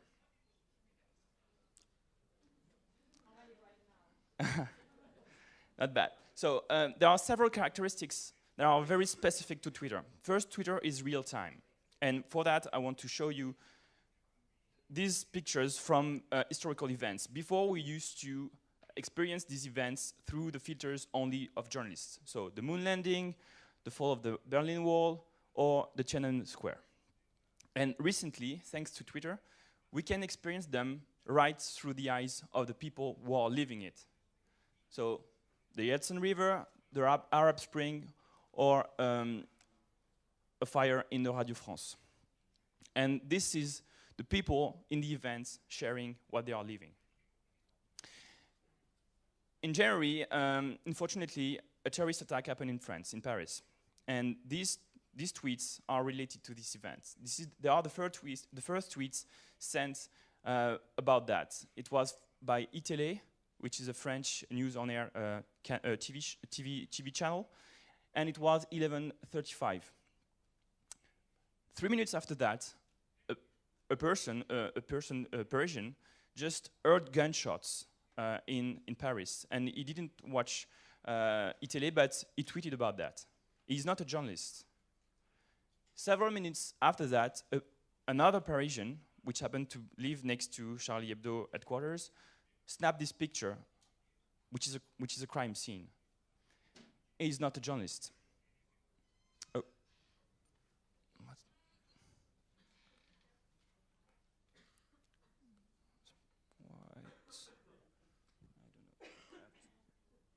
I think I switched some. It's done. No, no. It's stuck. Yes, stuck. Come on. The screen just froze.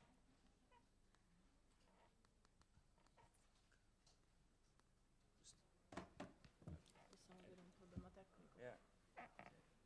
Possiamo avere un po' di un'assistenza tecnica, per favore, grazie. It's the computer. Just the computer? Yeah, it's your You have to reboot it? I don't know. Yeah, I think so. Yeah, let's reboot it. Penso che dobbiamo fare un reboot del computer perché si è frizzato il sospeso. computer. Sì, vogliamo andare con questo qua? Tanto ce l'hai. Yes. Che slide era arrivato? Aspetta. Che slide era? Era Questa? Ok. Alla fine serviva. There we are. Can you just Yes, sure. And we're back. Next slide. And this is another person just snapping a picture right in front of the office of Charlie Hebdo. Several minutes after that, the first journalist arrived at the scene. It's a journalist from Le Monde. And as you can see, it's pretty much the same picture. Yeah. Le Monde did a list during the event about people witnessing the attack. As you can see on the list, Oh, sorry. as you can see on the list, next slide. There is no next slide. Okay, in this list, It's